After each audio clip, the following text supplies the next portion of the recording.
Hello and welcome to the World Championship 2025 and through the ages. Finally, this time again to see some World Championship games on this channel. I'm very excited. In the last year's World Championship, I made it to the finals, finished at the end at the third position, winning the bronze medal. But of course, this time I want to try to win it again, ideally. And for this year's World Championship, we have also again a record attendance: 1,144 players did participate in this tournament, and now that's of course great to see that many players, and I'm very excited and very happy to be a part of this tournament again. However, what we are seeing here is stage one of the tournament, and one big change in the format. The format is in general relatively similar to the format of last year, but one big change is that some players who did well in the last year's World Championship didn't have to play all of the earlier stages. Some were seeded into stage 2, some were seeded into stage 3, and the one who did really well in the last year's World Championship, who made it to the semifinals, they only have to start playing in stage 4, and that is the stage where we are at the moment. And as you can see, the amount of players is already immediately reduced quite a bit. At this point of the tournament, there are 256 players left, so still quite a few, but definitely not as many as before. So a lot of the other players are already eliminated, and this is now the first stage where I have to start playing. And for the tournament structure, from this point on, it's basically that we have upper bracket groups and lower bracket groups. As you can see, we have already quite a lot of more lower bracket groups. In the upper bracket, the winner of the group advances to the upper bracket of the next stage. All of the other players go to the lower bracket, and once you end up in the lower bracket, you have to win your group in order to stay in the lower bracket. So basically, in simple terms, you can describe the system that one time you are allowed to not win your group, and as soon as you again don't win your group, you are eliminated. And at this point, I'm still in the upper bracket, and of course, when the stage started, I was very excited to see what players I will be meeting in this first stage of the tournament. And with the player base already being narrowed down quite a bit, I expected that there could be already some strong opponents facing me in this round. So definitely I didn't expect an easy start, and that is also what I have gotten at the end. And now we will take a look at my opponents for this round. And as you can see, my opponents are Gandin, Fjantarik and Cogito3. And as in the last two World Championships, the players are divided in groups of 4, and in each group, each player plays 2 4-player games, 3 3-player games, and 3 2-player games. A 4-player game, a win in a 4-player game gives 6 points, 3 points for the second place, 1 point for the third place. A 3-player game, the winner gets 5 points, the second place is 2 points, and on a 2-player game, the winner gets 4 points. And then at the end, the player with the most points wins the group. And those are my 3 opponents, and let's introduce them a little bit and see how they have done so far in the tournament. First, we have Gandin. We will also take a look at the rating after this short introduction. Gandin didn't have to play in the first 2 stages of this tournament, so he only played 1 stage before, and there he managed to win his group, of course. Otherwise he wouldn't be there in this upper 1 group, then he would already be in the lower bracket. And he won his group with 26 points, so not a very big amount, but already in the stage before, I think competition was definitely, especially in the upper bracket groups, not that. No, there was definitely some competition, so already it's quite nice to win the group.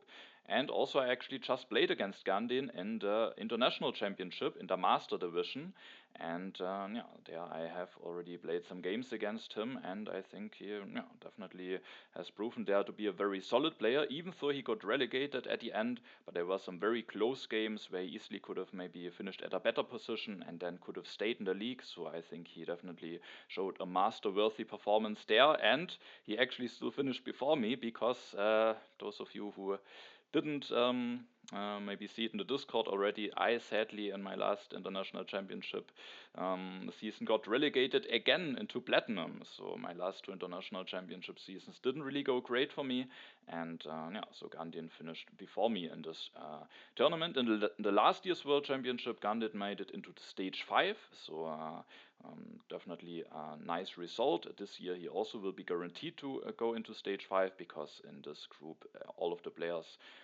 no one will get completely eliminated. All of the players who don't finish first will continue in the lower bracket of the next stage. So he basically, with being in the upper bracket group of stage 4 already, again may reach stage 5 basically of this World Championship. The next opponent that I'm having in my group is Fjantarik, and Fjantarik, same as Gandin, didn't have to play in the first 2 stages of the World Championship this year, entered in the stage 3, and of course also managed to win his group with 28 points, so 2 more points than Gandin, a very solid performance. And also Fjantarik played in the Master Division in the International Championship season, or is playing at the moment. However, not in my master group, in the other master group, and there he, even though it's not already over, it's already clear that he will get relegated. So he, I think, had a very tough group there. For example, with the world champion Marta Pecheur, and there he managed to not stay in the league, but again played on master level, which is definitely quite strong. And also, actually, in the last year's World Championship, he made it into stage 6, so a very strong run from him last year. And actually, in stage 6, he managed to, or he was in my group, meaning that I already played against him last year. And maybe some of you will actually remember his name, because I think at least one game got covered also from this stage. I think in the last year's World Championship I didn't cover as many games, but I think there should at least be one game where he was part of.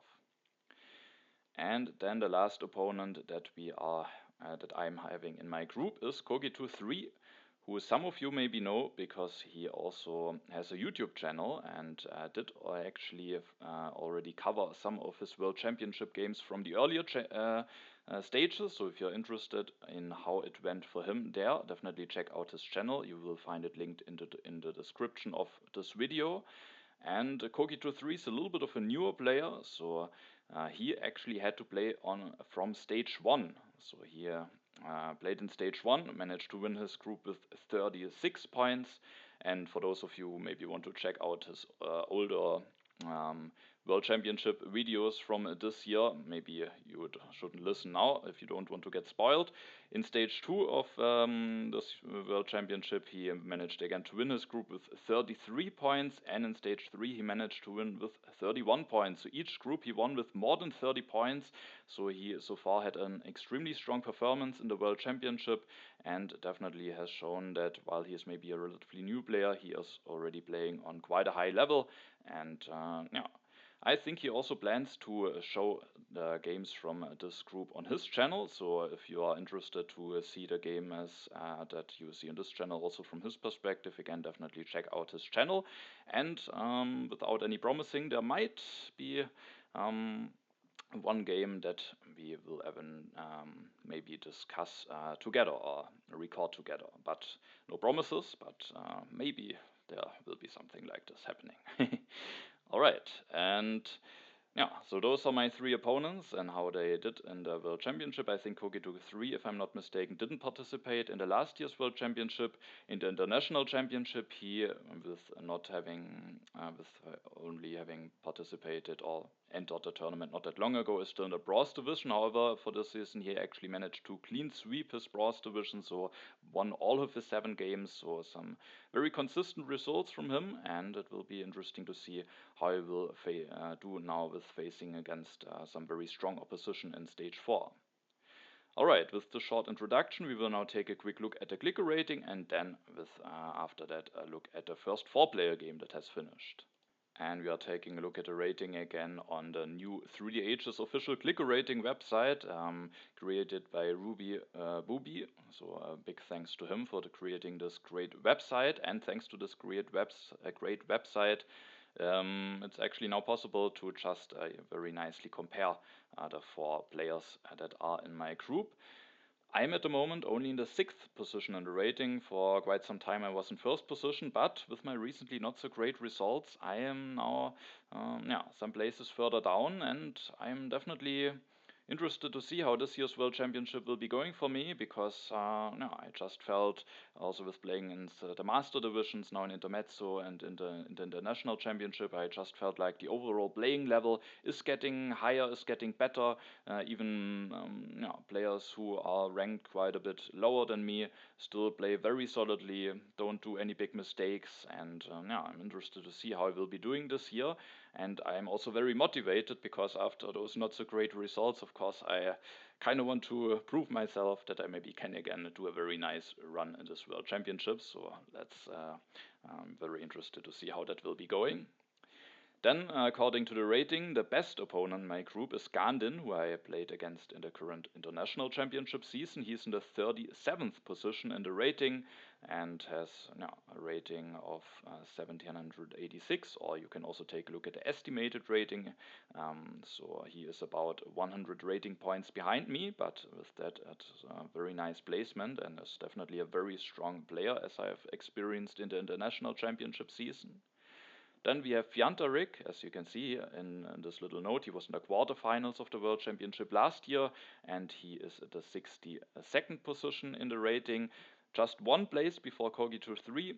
But in the estimated rating, we can see that Cogito3, with being a bit of a new player, is already estimated a little bit stronger than Fjantarik. But overall, I would say that all three of my opponents are relatively close together in the rating. So not any big favorite, or not one player that I have to be very careful about and maybe try to especially beat that one player in order to be the first place. I think all have a very solid position in the rating, and also I think quite a strong group to start off the World Championship for me. So the worst player in the group, according to the rating, the conservative rating, is at place 63. So definitely a tough group, and I'm very interested to see how that will be going. Thanks to the Clicker rating website, we can also take a quick look at their ratings and the player counts. In the two players ratings, we can see that all of them are a little bit lower down, so maybe all of them are a bit more specialized in 3 and 4 player games than in the 3 player ratings. I think that is where they are rated best. Cogito3 is there already at the 43rd position and has even a better estimated rating than Gandin. And then in the 4 player ratings, we can see that Gandin is maybe a very solid 4 player.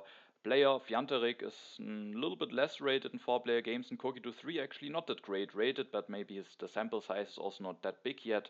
But 4 player games seem, so far at least, to maybe be his least preferred, or the player count where he's maybe struggling the most so far. Alright, now without further ado, let's take a look at the first 4 player game. All of the players are involved, and let's see how that first 4 player game went. In this game I'm playing in the 4th position, and first of all we can take a look at the leaders and wonders. And we can see that there's some labs and science synergy in H3 with Sid Meier, Steve Jobs, Einstein, Marie Curie, the Spaceflight, Manhattan Project, and partly also the internet. So definitely a path that could work out very well. However, there's no Bill Gates for maybe some very big lab synergy. We also have Fleming as only theater leader together with Hollywood and potentially the internet, so not a lot of synergy, but if you maybe get Fleming the Hollywood going, or if you get Fleming, then there's maybe not that much contention for the Hollywood, so it could still work out, but it's a little bit less reliable. We also have Mandela, there's no Gandhi, but there is Churchill for the military, there's the Manhattan Project for the military, but no Red Cross. In H2 we have no ocean liner service, but there is Maria Theresa. We have railroad, but no what. We have the Suez Canal, but no Cook. But the Suez Canal is in there, so colonization, definitely a colonization game could have a very nice payoff here. We have the 2 military action, or 2 of the 3 military action leaders with Napoleon and Catherine. We have Anthony Gaudi, Bach, Shakespeare, and also Darwin as some culture leaders. So going for maybe some culture production could potentially be quite strong, or at least there's a lot of leaders that work nicely with that kind of strategy. In H1 we have the universities and the Silk Road, so the 2 science wonders. We have Great Wall but no Imeji Castle, St. Peter's Basilica but no Forbidden City, and there's also the Machu Picchu. We have 1 military action leader with Joan of Arc. There's Genghis Khan, Nostradamus, and Barbarossa who can help with the strength. Isabella, Barbarossa, and Eleanor can also all be nice in a colonization game. And we have Michelangelo together with potentially Machu Picchu, St. Peter's Basilica, who also can turn out to be quite a strong leader. Then Gandin is in first position, and he starts with just taking the Colossus. Could have also grabbed the Engineering Genius, but with the Suez Canal being in the game, and maybe with him being in first position, he maybe just wants to have the Colossus. There's also Confucius, who will be taken by at least one of the players. And that means that the event deck might flip relatively quickly, and with that, the Colossus definitely can be quite fine, and he makes the decision to just commit to that instead of maybe just taking the Engineering Genius. Fjantarik then can take the Engineering Genius plus a Wonder, which is definitely a very fine start, takes the Colosseum, which I think is at least very decent Wonder in 4-player games. And there is Barbarossa and Eleanor, also Nostradamus, so definitely some synergy for the Colosseum in this game, also St. Peter's Basilica to double the happy face. And Cogito3 makes an interesting decision, goes for Confucius, which I think is a perfectly solid choice. When taking first a look at his choices, I thought maybe he would go for Library and Frugality, but maybe he doesn't know for certain and what leader he will be getting. But I guess Homer, Ashoka could be fine leaders on the other hand. There are some interesting H1 wonders, maybe just skipping the HA wonder could potentially be nice, maybe not committing to an HA wonder yet could potentially work out nicely, but the only wonder that could now be revealed is the Acropolis. He is definitely at the risk of potentially missing out on an HA wonder, which is why I thought maybe just going for the Library could be fine, but I think the Confucius pick is also definitely very solid. For my turn, I will go for the Library, and then I can make a decision whether I want to take one of those leaders, or if I maybe just want to take either the Frugality or the Cultural Heritage, probably rather the Frugality, and then wait for one of the leaders that could come out of the deck. Ashoka and Homer might be taken away, and then there could be Hippocrates, there could be Aristotle. Those definitely could be very solid leaders, but I don't know whether I will be getting, I don't know if I will be getting them for one civil action, and I do think that in 4-player games Homer is a very solid leader. The resources for the military can oftentimes be used maybe 2 or 3 times or something like this, and then a permanent happy face in a 4-player game is not bad, because there are not that many happy face solutions per player compared to the other player counts. So with that, I do think Homer is a perfectly fine or strong leader in 4-player games, and I just rather took him as a leader for certain instead of maybe gambling on getting Hippocrates or Aristotle, who I don't even, for them I'm not even that certain if I would prefer them that much over Homer. Maybe Aristotle, Hippocrates maybe also a little bit, but I do think Homer is perfectly fine, so I just went with him. Gandin does an interesting choice here. He doesn't want to go for neither of those leaders. Both Moses and Ashoka don't seem pleasant to him.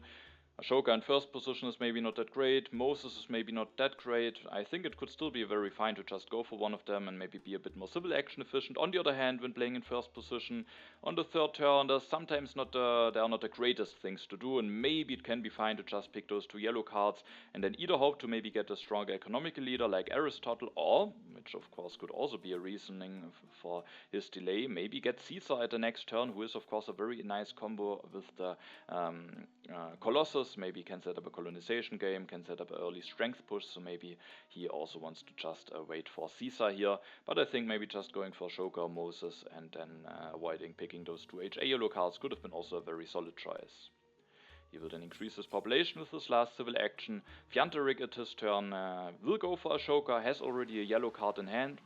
With that I think Ashoka is quite nice. There are already some different colored cards coming down the row. Maybe he can have a chance to grab some of those at the next turn and then already get an Ashoka bonus going.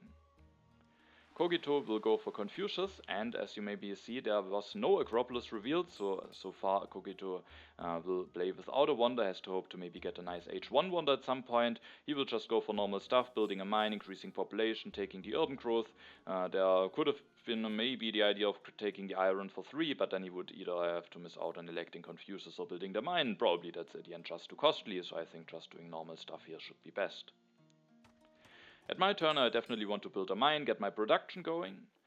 There are some interesting cards that maybe could be considered to take for 3, like the iron, but especially with not having a leader that gives me additional science, it takes a little bit of a while until I can get into iron anyway, so I think that would just be way too expensive to grab the iron here.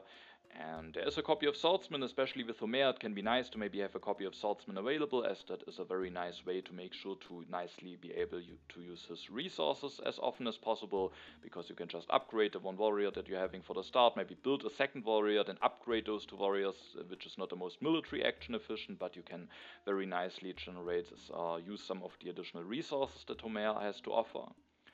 But at the end, I made a decision that I want to go for Nostradamus in the situation. Because one nice use out of Homer is also to maybe just get rid of him relatively quickly, have a permanent happy face for the rest of the game, and then after that get the benefits of an H1 leader relatively quickly. And with that, having Nostradamus available is just not bad. And generally with Homer, having a leader from H1 already available is quite nice, because there's always the danger that maybe some of the leaders are late, and then it gets a bit awkward, and maybe there's even the danger that you are not able to replace Homer in time. So just taking Nostradamus here for 2 civil actions I think is fine. He is a very solid leader. I'm playing in last position. Gandin has the Colossus. There's at least a chance that he will go for Caesar, so having the additional strength from Nostradamus available could actually prove to be quite useful for me. And with that, I do think that should be the best decision. And for my last civil action, I think it's relatively clear that I should increase my population. Cogito will definitely see it with Confucius. Maybe Gandin with having the Colossus, if he is drawn an event, probably also wants to push. So I definitely want to make sure to have a free population here.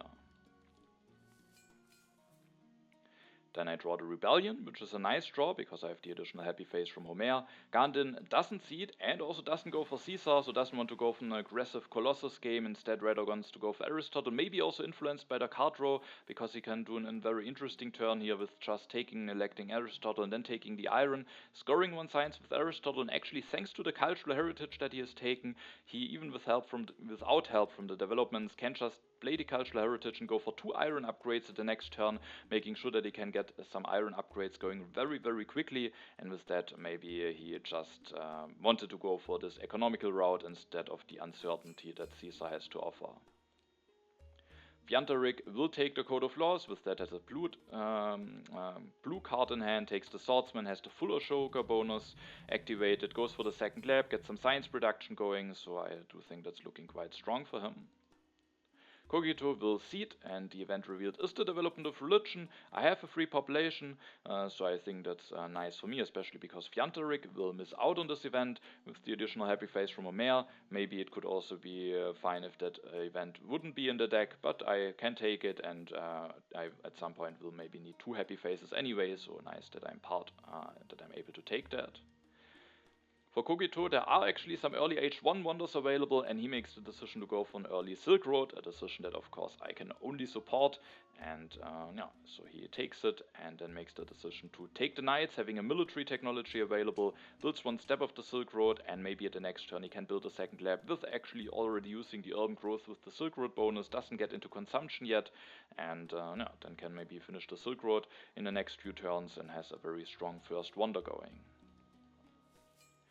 Now it is my turn. I won't seed because I rather maybe want to keep the Rebellion in hand for the times when I have Nostradamus, to make sure that I have events to seed when I have him elected. And then this turn, there's a bit of a question how to use my civil actions, because they're not the greatest cards. No alchemy, no iron, no military technology, just some yellow cards, and the yellow cards that are available for 1 civil action are also not the greatest. I don't need any additional happy faces at the moment, so Theocracy and Bread and Circuses are not that great. There's not even Pierre in the game for the Bread and Circuses, so this turn was a little bit about the question, how do I spend my civil actions most efficiently?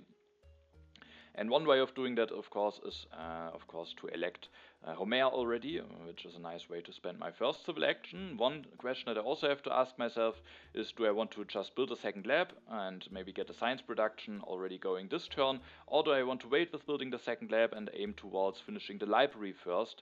I could build 1 step of the library and with that also use 1 civil action on building my wonder already.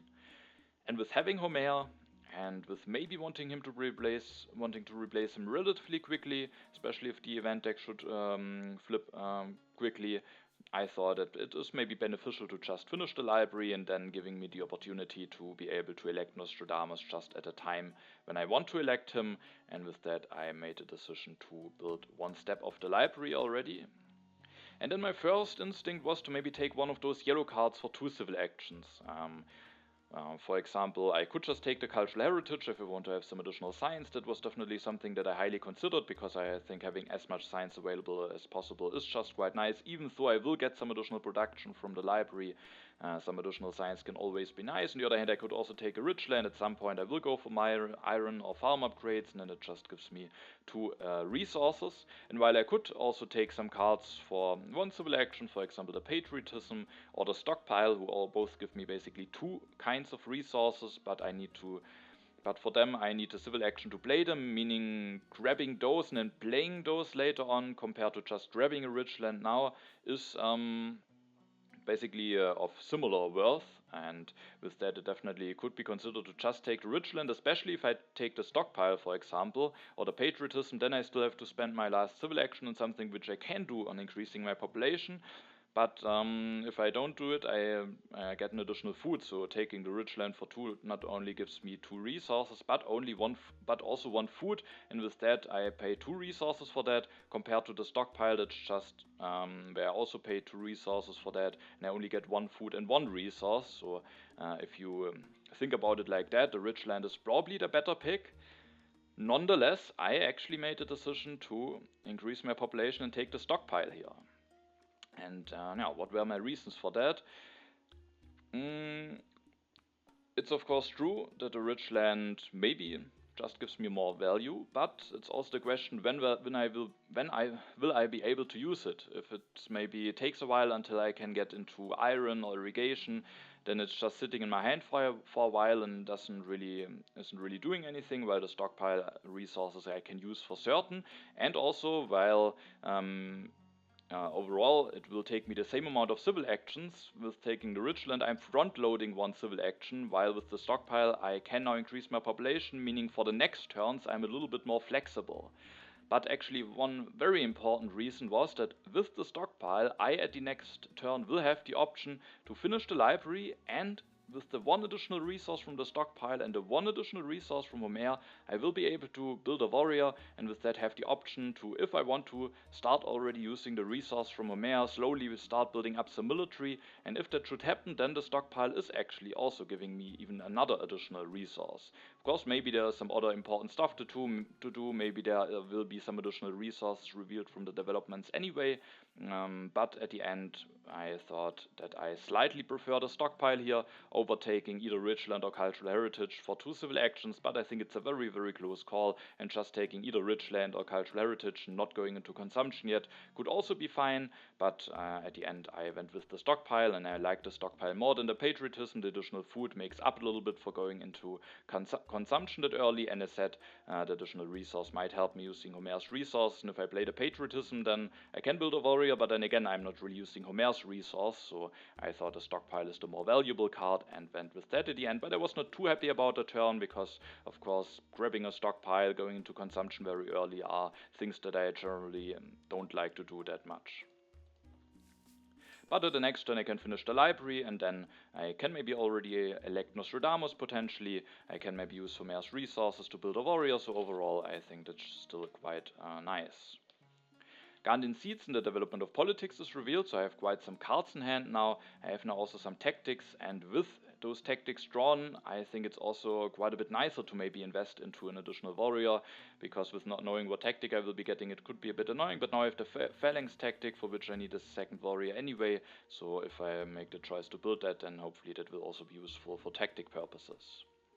Gandin will indeed just go for the play that I mentioned at the turn before. He will play the Cultural Heritage A.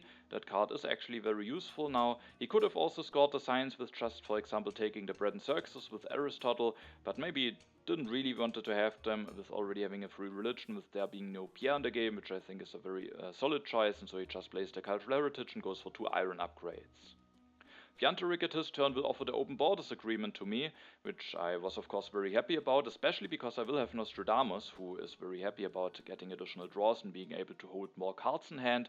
Maybe Fjantarik offered it to me because with the library I will already be able to hold an additional military card in hand, so maybe I have some benefits in that regard anyway, while the other players just are sitting at 2 military actions. Maybe he also didn't want to offer it to the Colossus player, so I think it's definitely an understandable decision, and I of course was very happy about getting this pact offered.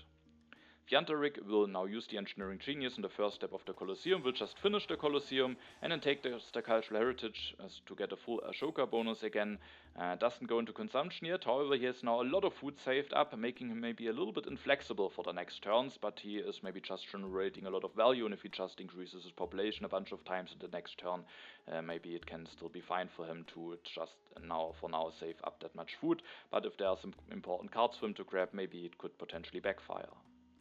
The development of settlement is revealed, and one interesting thing to note about the development of settlement is that that development can throw off your calculations about I want to stay out of consumption to generate an additional food, because now with the development of settlement revealed, if I would have stayed out of consumption, yes, I would have accumulated an additional food, but then I would have gotten the free worker from the development of settlement out of the 2 food section, and then the next population would cost me 3 food to increase, while I have 1 food less accumulated, I was able to increase my food for only 2 my population for only 2 food, and now I am getting the development of settlement for the 3 food yellow token section, meaning that now in this case going that early into consumption wasn't actually bad, and it would have resulted in the same compared to saving up some food, which made me a bit happier about having committed to the stockpile line, especially also with no additional resources being revealed yet, meaning that the 1 additional resource from the stockpile could actually indeed make the difference between being able to build a warrior with Homer or not. Cogito will this turn use the urban growth with the Silk Road bonus, builds the second lab, increases his population, and then just builds a step on the Silk Road, takes 1 rich land, which will give him 3 resources at some point with the Silk Road bonus. With that, the breakthrough falls down to 1 civil action for me, which I was on the other hand happy to see. During my turn, I again didn't want to see it. I can now, when I finish the library this turn, actually hold 4 cards in hand, and with that can just keep the events in hand to seed them with Nostradamus, and I will just finish the library here. I get a free population with the development of settlement. After finishing the library, I have 2 civil actions left, but there would maybe be 3 things that I actually would like to do. One of them would be to play the stockpile and maybe build a warrior to already use Homer's resources. I really want to take the breakthrough here, and I kinda also would like to elect Nostradamus maybe to already be able to start seeding at the next turn, get at least a little bit of event knowledge about the next event deck. So I kinda would like to do those 3 things, but I can only do two out of those things, and so I had to make a decision. One thing that I definitely wanted to do was taking the breakthrough. I think getting to those 2 additional signs for just 1 civil action is just so useful, and with that was 1 civil action that I definitely wanted to spend. I considered just playing stockpile and electing Nostradamus, or maybe not building the warrior and electing Nostradamus, taking breakthrough. But at least it's guaranteed that the event deck won't flip before my next turn, or it could flip, but there won't be an H1 event revealed, meaning that if I elect Nostradamus at the next turn, I still will have the full event knowledge about the event deck that is coming after the next event deck. And also there won't be any strength events revealed, and with that I at the end was fine to delay electing Nostradamus for another turn in order to just maybe get some value going, getting the 2 signs from the breakthrough, and also being able to use 1 additional resource from Homer for the military. And at the next turn, if there are maybe swordsmen or knights available, maybe there's a chance I could just take and develop them, and then again use Homer's additional resource, and also have some nice military already set up for the event deck that might soon be flipping. I actually just kept a phalanx tactic in hand now that I have already committed to 1 additional warrior. Maybe I could have still kept a medieval army tactic, but I maybe still want to build my second lab, and at least for now I maybe don't have 2 additional workers for the military available, meaning that I at the end kept the phalanx because I wanted to keep both of those events, to have some events to seed for Nostradamus, and I also definitely wanted to keep the colonization card. There was also a monarchy, which I maybe could have considered, but now with already having the 3rd military action, I think that should not be my highest priority to get the monarchy going. Gandin seeds and opens the development of planning. The options for that are development of agriculture, warfare, or crafts, so you can maybe choose if you want to have a free warrior, 2 food, or 2 resources. Gandin makes the decision to take the free warrior, uses the frugality 8 to increase his population, builds the second lab to get a bit of additional science production going, and then scores 2 additional science also this turn with Aristotle, with taking the monarchy in the theology. Then it's Fjantarik's turn. He will seed and opens the development of settlement. He will use the development of planning to get an additional warrior with the development of warfare, increases his population a bunch of times. Thanks to the development of civil life, it's a bit easier for him to actually get out of corruption. He can even take a card for 2 civil actions, the alchemy, making sure that he maybe can go for some upgrades at the next turn. Also takes the drama in hand. There's definitely some support with Anthony Gaudi, Bach and Shakespeare in H2, so it might be fine or nice to have that card in hand. And then with to get out of corruption, he builds a warrior, is now already quite heavily committed in warriors, but he also has the swordsman in hand. Maybe also could have a chance to go for Genghis Khan in case he doesn't have an infantry tactic available, so maybe it's fine with already building a 3rd warrior now. Cogito seed, so all of my opponents have seeded, the event deck is flipped, but if I elect Nostradamus now, as said, I will still get a full knowledge about the next event deck. Cogito will build an additional warrior after having taken the 3 warrior, putting him at 3 strength, and is also revealing the Legion tactic, making sure that he is the strongest for now. He has enough science to develop Monarchy this turn, takes the Iron, which he has enough science to go for at the next turn. With that can nicely use the rich land that he has taken, and then just to be civil action efficient, he builds one more step on the Silk Road. That also means that a copy of Iron will be available for me for 1 civil action. I this turn will use the development of planning to actually take 2 food from the development of agriculture. Taking the 2 food is a little bit risky, but if it doesn't get punished, I think those 2 food might be very valuable for me. And then with the development of civil life, I build an additional lab. For this turn, I think I tried out a lot of different variations, because I can choose different things from development of planning. I can choose different things for the development of civil life. There's the question, do I want to go for the Iron already this turn? In this case, it's best to not use the development of civil life to build a 2nd lab. Or do I want to play my turn differently? At the end I thought it's fine to get a science reduction going first. That also makes it that I more easily can maybe grab the Iron, and also with using the development of civil life to build a 2nd lab, it cost me only 2 resources compared to maybe going for an Iron upgrade for 3 resources, meaning that I again can, if I want to, use the additional resource from Homer, and I thought that it might be nice to do. I have a fighting band tactic drawn, meaning that I have a tactic that I could use with those infantry units, and so at the end I went with the development of I used building the 2nd lab for the development of civil life, and then I took the 2 food from development of agriculture, because at the next turn it means that I have another population that I can work with, meaning that even if I put another worker into the infantry units, I still have a chance to maybe get a phalanx tactic going, which could maybe be nice, especially when the swordsman could be taken away. If those should be taken away, it could be nice to maybe still have a chance to get the knights and then get a phalanx tactic going at some point. But the play definitely could get punished in case the reds are revealed. Then I just basically get nothing instead of maybe getting some additional resources. I definitely also thought about taking additional resources, and then I can also maybe go for 1 Iron upgrade, and then if I use the development of civil life to increase my population, I could still also use the resource from Homer. But then actually maybe I still have then the chance. I of course delay my lab, maybe I still have the chance to grab the breakthrough, but if I remembered correctly, I had some variations where I didn't take the breakthrough, but I at the end made a decision that I still want to take the breakthrough for 1 civil action. It's just again such a nice deal, and after building this additional warrior and revealing the fighting band tactic, making sure that I'm one of the 2 strongest civilizations, and I had a solid amount of strength, especially with taking into account the Nostradamus bonus, I then will just take the Iron and another breakthrough, meaning I can start going for Iron at the next turn, and thanks to those 2 breakthroughs I still have a very solid amount of science available, maybe allowing myself to hopefully relatively easily getting into a government form at some point. Then that was the end of my turn. I will draw 1 card, a colonization card. That could of course be nice to have. Gandin seeds, he seeds the wealthy territory into the deck.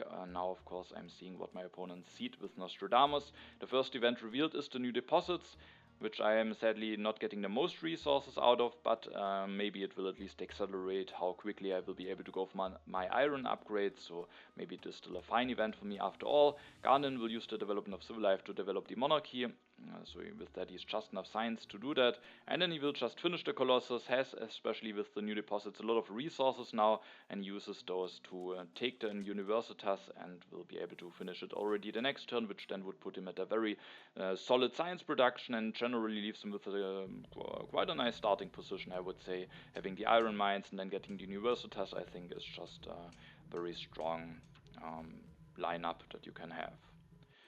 Fjantarik will also go for some additional science production already this turn. It goes for 2 alchemy upgrades. Takes Genghis Khan. He is heavily committed to warriors, and especially if he has a nice tactic in hand, Genghis Khan can turn out to be quite strong for him. Cogito3 seeds and opens the developed territory. And with the Suez Canal in the game, I definitely was willing to bid 1 warrior, especially in case I should still end up going for the phalanx tactic. I don't need a 3rd warrior anyway, so I was very happily willing to bid 1 warrior and the 2 colonization cards, but definitely not more.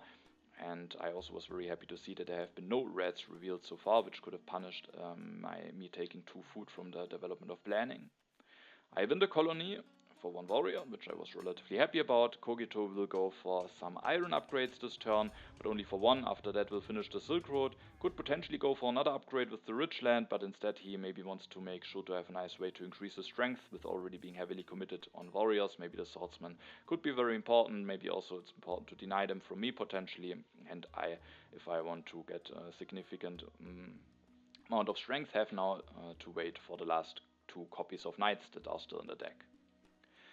For my turn, there's the question if maybe I shouldn't see it. I don't get hit by any strength events. I could miss out on the fray, but that's the only strength event that would be bad for me. But one event that would be bad would be the reds. I think it's important for me to get 1 more population out, and Cogito, who seeded the majority of those events, definitely could have seeded the reds, at least according to the amount of food that is available. The other 2 players definitely also could have seeded them, don't have the most food available, so it's a bit risky, but it's only 1 event that I was really afraid of. I mean, Pestilence also could be a bit annoying, but maybe it's also annoying for at least 2 other opponents, and with that I at the end made the decision to seed. Just getting the Cult from Nostradamus and also the Rebellion could be really a nice event to have in the next event deck. And while I could still see that in the next turn into the next event, it might also be nice, maybe with the Nostradamus bonus, to get a call to arms, for example. So I made a decision to see the Rebellion. There is indeed a Pestilence revealed, which is a bit annoying, because I think I would have just at this turn maybe gone for 2 iron upgrades and increased my population, so it would have been better to be revealed after my turn, but I was still willing to seed with Nostradamus, and at least, as said, both Cogito3 and Gandin don't have a free population, and for both of them this event will be somewhat annoying, and at least it doesn't really disrupt my economy in any way, because I made a decision to just lose this religion thanks to the additional yellow token from the developed territory and the happy face from Homer. I am for the moment perfectly fine with my happy faces, so I just lose a bit of culture production, which is still not great, but at this point of the game not the most important, so I made a decision to lose this religion here. Then as said, I will go for the iron this turn, and then one big question for this turn was whether I want to go for the Code of Laws or not. Going from 4 to 5 civil actions definitely is quite important, I think, to be a bit more flexible, to be able to do more stuff. So I heavily considered it just now, taking the Code of Laws, developing it, and going for 1 more iron upgrade. Maybe I should actually do it, because one event that I don't have knowledge about are the Dark Ages, and when we take a look at my opponents, all of them are very low in science. I think I should have been a little bit suspicious because of that, and maybe I should have just taken the Code of Laws. Also, by the way, the event that got seeded by Cogito was fighting band tactics, so a Confucius event. And yeah, maybe I should go for the Code of Laws here, but I also thought if I invest into Code of Laws and maybe then also into Knights, I'm also already relatively low in science. Getting into government form will be a bit tricky then, and so I at the end made the decision to actually pass in the Code of Laws, rather go for an additional iron upgrade already and maybe have a bit more science saved up for an H2 government form. If I don't take this Code of Laws, I definitely have to expect to miss out on them completely. It's the 2nd copy, and both Gandin and Cogito3 are in monarchy.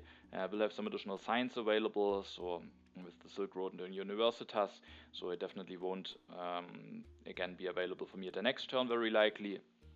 And so I think maybe I should just take it, playing on 5 civil actions and being a bit better protected from the Dark Ages.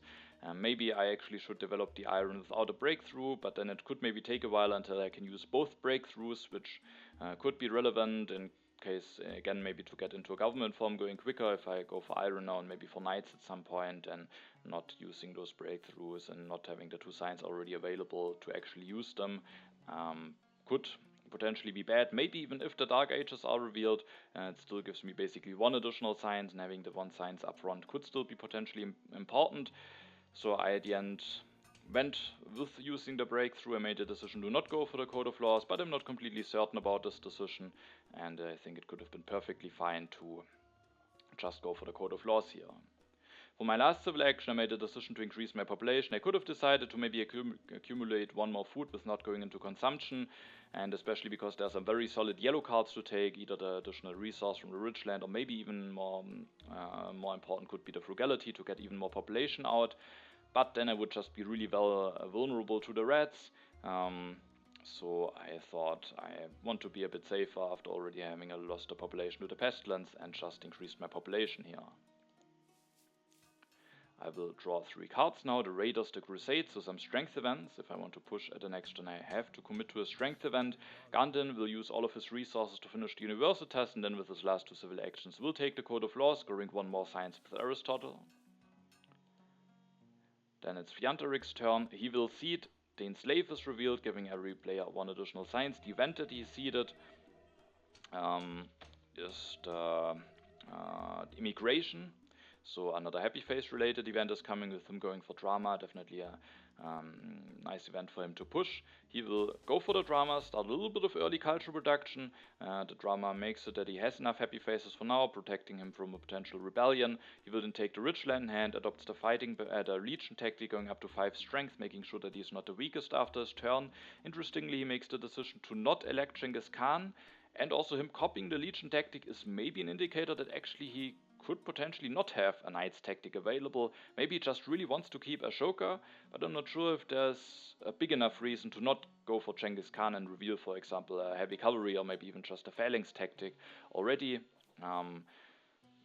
Because the 1 additional food from Ashoka might just be lying around for a while anyway, with losing the 2 yellow tokens before his next turn, and the 1 additional resource maybe could be helpful, but losing a civil action with not being able to get a civil action back when electing Genghis Khan is definitely quite a price to pay for it. So an interesting decision for him, from him to just keep Genghis Khan in hand for now. Would have also gotten 3 additional culture from Genghis Khan, and could actually be an indicator maybe he doesn't actually have a knight's tactic available yet, because then it would be a little bit of a waste of military actions to copy to Legion now and then maybe reveal something like heavy cavalry later on.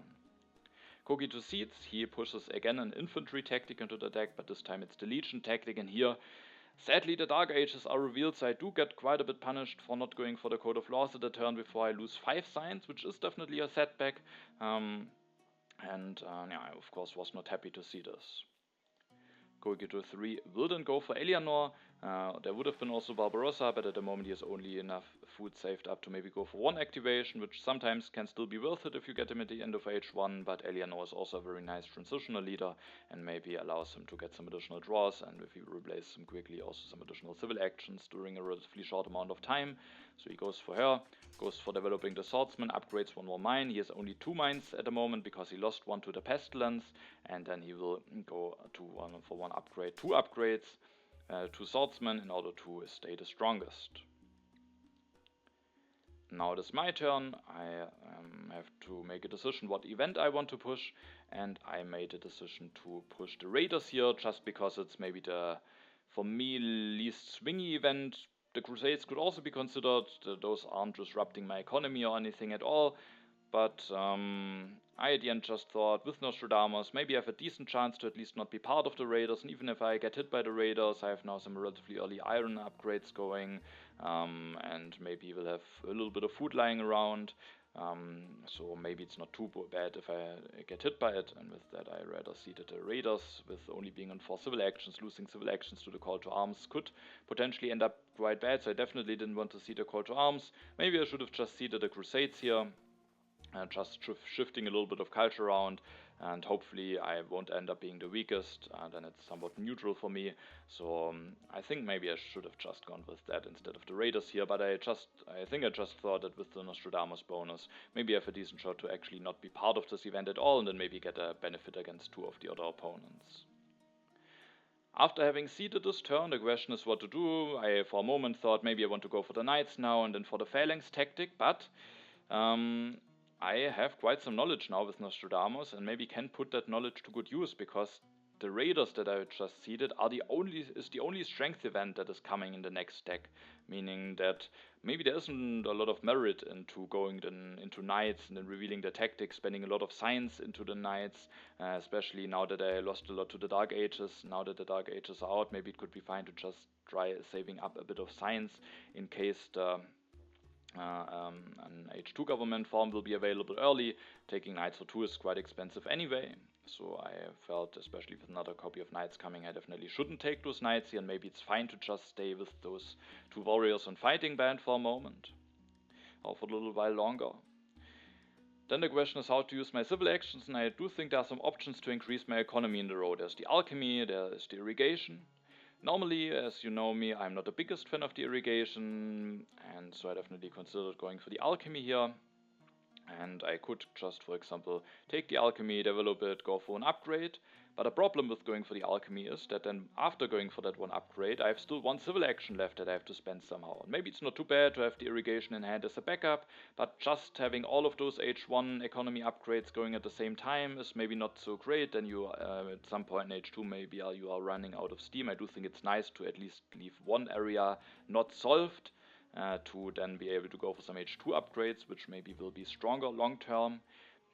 But it could still be nice to have it as a backup. The masonry maybe could be fine, but after having lost that much science, maybe it's a bit questionable to invest some science into it. But maybe if I have a chance to get a great wall, but I thought maybe that also could likely be taken away by Cogito or Fjantarik, who are both heavily invested on infantry units. But maybe for some of these H2 wonders it could be nice to have the masonry, but I just didn't like it too much to having to spend one civil action on one of those things when there is maybe an alternative way where I don't have to do it, and that is with going indeed for the irrigation. I will go for the irrigation here, developing it with the breakthrough, and then I will go for 1 upgrade, and then I can also go for 1 more iron upgrade. So here I think I like the irrigation, first of all because I can just spend all of my civil actions on going for some upgrades. I can get a food upgrade going and also complete my iron upgrades. And second of all, I have a very nice yellow bank. So with that nice yellow bank, with the 1 additional yellow token, I do think that it's just perfectly fine to be on irrigation farms. Maybe I also have a chance to build a 3rd farm at some point if I'm fearing that I just might not enough food at some point any longer. And also there is a wonder like Statue of Liberty in the game. I have already won a colony, meaning that if I should draw an H2 colony, I might get a Suez Canal, and maybe there's a chance that that H2 colony will have also some yellow tokens. So I just felt the irrigation is perfectly fine here, and it allows me to spend my civil actions more efficiently. And because of that, I went with the irrigation instead of maybe going for the alchemy, which maybe in some situations, some similar situations I would have preferred, but because of those reasons, with me thinking that irrigation at this point, at this state of the game, or with me having that nice yellow bank, might be a nice solution for the rest of the game, and also allows me to spend my civil actions more efficiently. I just like that option more. I can keep all of my cards in hand. I draw the cultural influence and also the strategic territory. Gandin will take the knights, score an additional science with Aristotle, takes the alchemy, again scoring an additional science with Aristotle. After that goes for Barbarossa, has just 1 civil action left to elect him, and after that he can develop the knights, has 4 food saved up, which allows him to go for 2 Barbarossa activations immediately, reveals the medieval army tactic going up to 12 strength, and the next turn can fix potential uprising issues with going for the theology. I think that's a very strong turn by him, first scoring some science with Aristotle and then immediately getting 2 Barbarossa activations, getting him very late in H1. With that he's a very strong transitional leader, and yeah, so definitely a very strong turn by him, and also with going up to 12 strength he's definitely putting a bit of pressure on his opponents. Also for me, if I don't invest into knights maybe at the next turn, or maybe build 2 more warriors, I could be a little bit in danger of an aggression, especially after having used 2 of my colonization cards in the developed territory. Now it's Fjantarik's turn, H2 will start, so he will lose Ashoka now, doesn't get a civil action back when electing Genghis Khan, and as we can see the 2 food, at least at the moment, are just lying around anyway. Also there's no good harvest coming, so I do think it was a bit questionable to keep Ashoka for 1 turn longer. He this turn will go for the swordsman, goes for an upgrade, goes for some more upgrades, and he actually has a tactic now, the medieval army tactic, and goes up to 11 strength. With that gets the 3 culture from Genghis Khan. Is not the strongest, but is also a bit threatening, and I have an open borders agreement with him, so with both of those opponents getting stronger, I'm at my next turn maybe have to do something about my military, otherwise I'm in big danger of getting hit by an aggression. I kinda thought that maybe with the last 3 civil actions Fjantarik might take the Great Wall, but it's also quite a bit costly with him only being on bronze mine, so I think it's also completely understandable to skip it, but I do think it could have given him quite some strength potential. Cogito will go for increasing his population, is now exactly at 0 food, so that worked out nicely for him. He will go for the Great Wall, he has also 3 infantry units, so we'll get a very nice amount of strength out of the Great Wall, and a Happy Face will also be useful, maybe allowing him to rebuild that mine, or maybe going for more strength if he needs it for the military. Now he upgrades also 1 more warrior to be a bit stronger, maybe making it a bit harder for me to get stronger than him. Now it is my turn. I am actually the weakest, but I have full knowledge about this event deck, meaning that only the Raiders is an event that could hurt me, and with that I made a seeding decision that maybe I'm not too happy with now that I look back at the game, because I actually made the decision to go for the call to arms. And the reason why I committed to the strength event already is that my plan for this turn was to go for the Transcontinental Railroad, and I should be able to finish it relatively quickly, definitely before the next event deck will be flipped, and with the 5 additional strength and the Nostradamus bonus I just thought I have maybe chances to not be part of the call to arms, and it could turn out to be a nice strength event. But yeah, it's just who knows what will be at the time when this event deck has flipped, and I'm still at the moment I'm on 4 civil actions, but I will actually go for the Republic, so I do think that was also part of my reasoning. Will now after this turn have a lot of civil actions, so maybe losing some of them is not too bad. But still, maybe it's not the event that I should commit first to. Maybe I should just start with the cultural influence now, which at the moment looks like it might give my opponents a little bit more culture than me, but I will get a culture from Nostradamus, so it's basically a neutral event, maybe slightly beneficial for me, that I can just push, and with that I don't have to commit to a strength event already, because losing those civil actions in H2 where you maybe have to do a lot of stuff can definitely backfire. So while I can understand my reasoning with going for the railroad, getting stronger and hoping to not be part of it, and also having 7 civil actions with the Republic, I think that I should have just seeded a safer event here with the cultural influence. The event revealed is the immigration, which gives Fjantarik an additional happy face. And first of all, for my turn, it was relatively clear that I have to go for the Republic here. Of course, with the strength pressure from both Gandin and Fjantarik, I definitely considered something like going for the Knights, building 1, revealing the phalanx tactic to be a bit safer, but now going from 4 to 7 civil actions is just such a big boost that I think I can't allow myself to miss out on. And even if I go for the Republic, I can still, for example, increase my population, build 2 warriors in order to make sure that I'm not in danger of an aggression. So with that, I thought that I definitely have to go for the Republic here. And also here we can see that actually, while you could argue, of course, that developing the iron some turns earlier with the breakthrough was a mistake, because then the Dark Ages were revealed. Thanks to having used that breakthrough, I still have now 1 more science compared to not having used it, because then 1 breakthrough would still be sitting in my hand. 1 I could have used in irrigation, meaning even with the Dark Ages involved, it still was somewhat nice to use the breakthrough, because now I have 1 additional science that I can use to actually go for the Republic already this turn.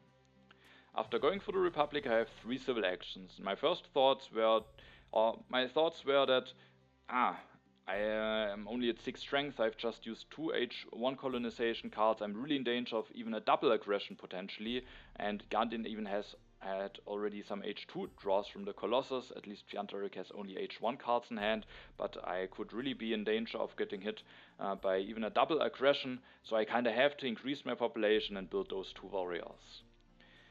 But I was very sad about it, because I also really wanted to get that railroad going. I thought it could be very nice to have, increasing my strength while also increasing my economy, making me a lot safer, giving me a lot of additional strength for the events that might be coming, especially now that I've seeded a call to arms into the deck. I am now very low in science, so a wonder might be very strong having that around to invest into, because at my next turn I can't invest into any technology with only being on 3 science.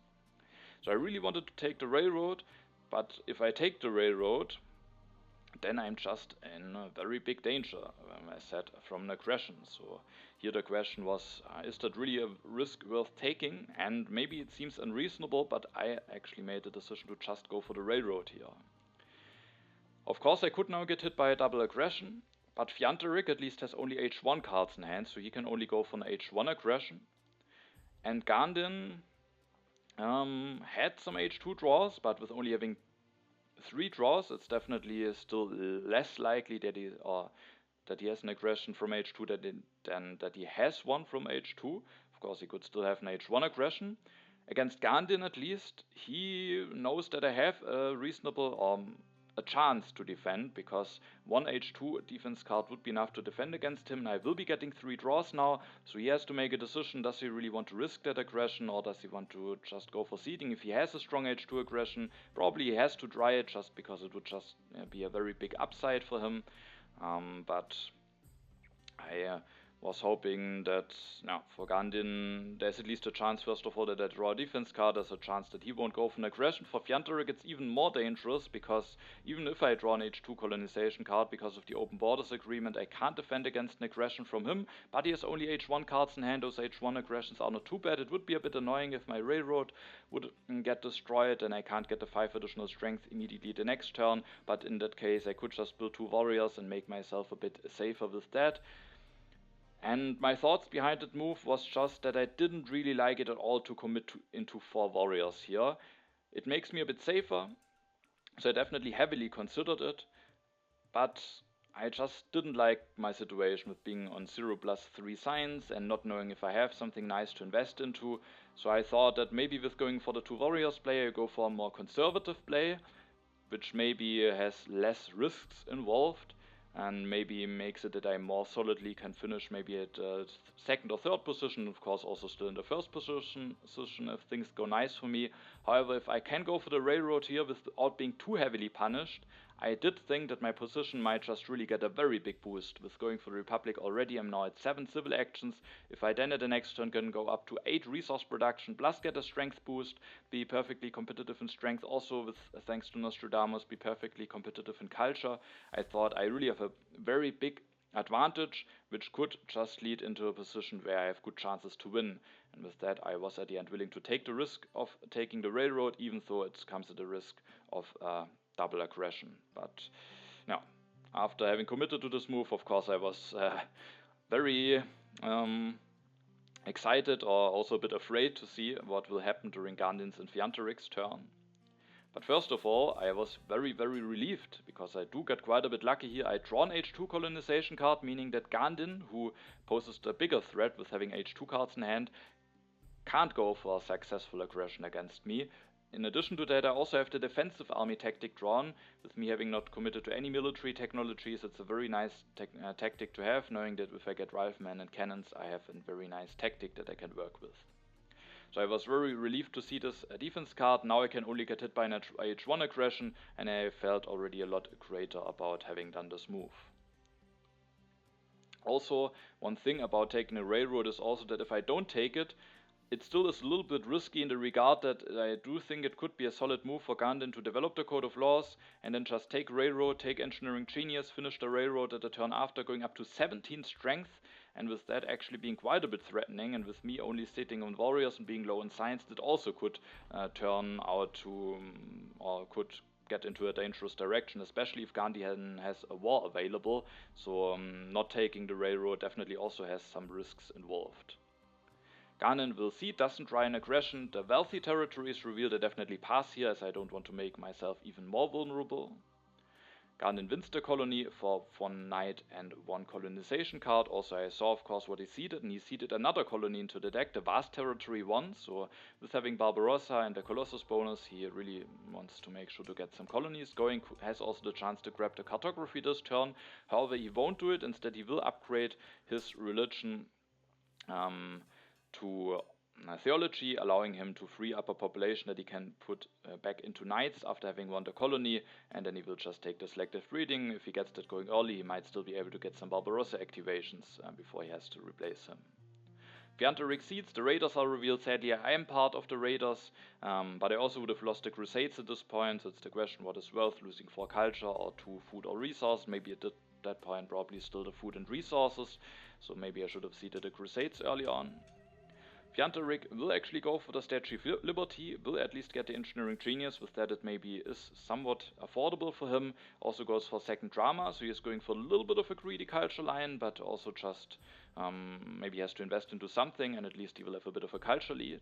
And also, of course, he even prepares himself for potentially bad events like the Rebellion, which otherwise he would have gotten hit by now.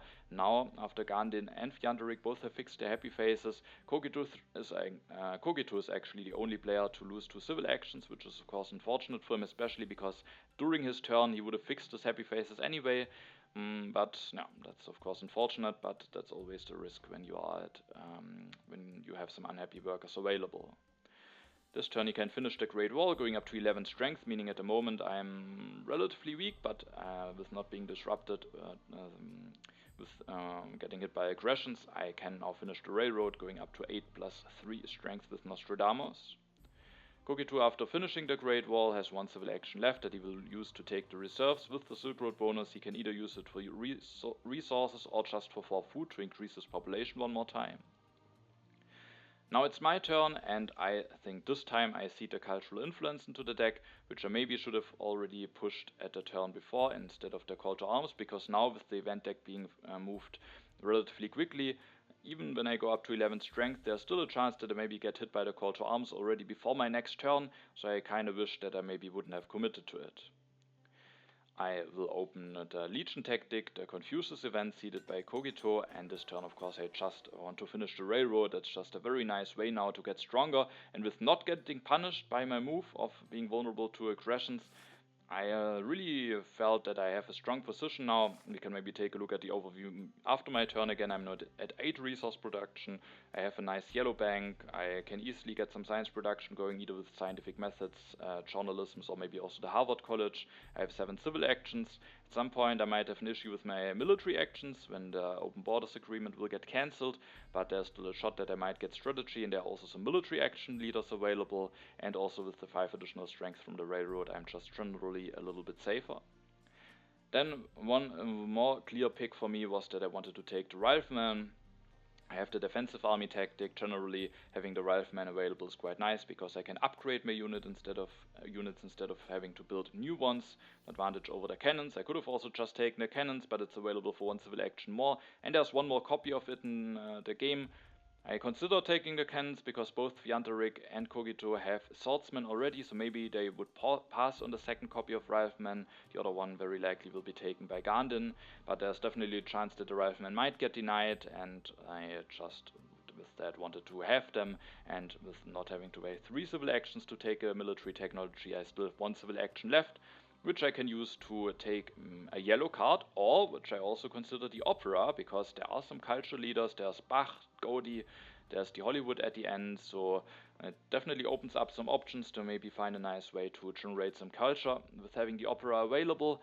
At the end I rather wanted to have one of those yellow cards, because I thought if I maybe don't need to increase my strength at the next turn, it could be a very strong move to just take scientific methods and go for 2 upgrades in case a copy is available for me. And going for 2 upgrades is only possible if I have one of those yellow cards in hand, and with that I wanted to have one of those yellow cards, and I took the Urban Growth because the Urban Growth I can also use for something like journalisms or maybe a happy face solution, while the efficient upgrade maybe I could use for 1 more food upgrade, but then I would only use it for 2 resources, so I felt the Urban Growth is the more flexible card here. I keep the tactic, a colony, because maybe it could be an option to go for the Suez Canal, even though I already am at 8 resource production with the Railroad. And also I was happy to see that I actually draw the fortifications tactic here. So if I get the cannons, that might actually be a nice alternative to the defensive army, because it requires a lot less science to work, and with that might be very beneficial, especially because I don't have the most science available at the moment. The second Confucius event seeded by Cogito is revealed, so again all players gain 1 additional science. Gandin this turn will start going for some food production. At the next turn he can already do a Barbarossa activation again if he wants to, and after having spent the first 3 civil actions on those upgrades, he will use the last 2 to grab a military technology with the Rifleman. Fjantarik this turn will build the first step of the Statue of Liberty, with that also making space in his hand in order to be able to go for the constitutional monarchy. Goes up to 7 civil and at the moment even 6 military actions, takes a copy of cannons and takes the coal. He doesn't have enough science to go for coal, so maybe he could have been greedy and grabbed a revolutionary idea instead of the cannons, but what I maybe forgot to mention earlier on, he actually has seeded a scientific breakthrough into the deck, so he knows that there is at least a chance that he might have enough science to go for coal anyway, and with that maybe it's just a safer pick to go for the cannons, but also the engineering genius for the Statue of Liberty could have been maybe a pick if he wants to play it a bit more greedily, because that could be really a big help getting the Statue of Liberty going at a cheaper price. He will then also go for one more upgrade, making sure that he is not the weakest after his turn when Cogito seeds. And Cogito indeed will seed with having Eleanor, and as you can see, now the call to arms is revealed very early. And at my next turn we will actually see that those 2 civil actions are really worth a lot that I will be losing at my turn, and so I was quite a bit annoying that I have committed to this strength event that at least has the potential to hurt quite badly if it is revealed at the wrong time, and sadly I do get punished for this decision here. And maybe if I see that the cultural influence, and after that either a colony or maybe just the Crusades or something, that could have been the better decision. Cogito makes the decision to replace Eleanor relatively early, goes for Maria Theresa, goes for the selective breeding, doesn't have enough food to increase his population at the next turn, unless he plays the reserves of food, which he definitely could be doing. With that he also could already use the resources from Maria at the next turn, but for now he doesn't go for any food upgrades.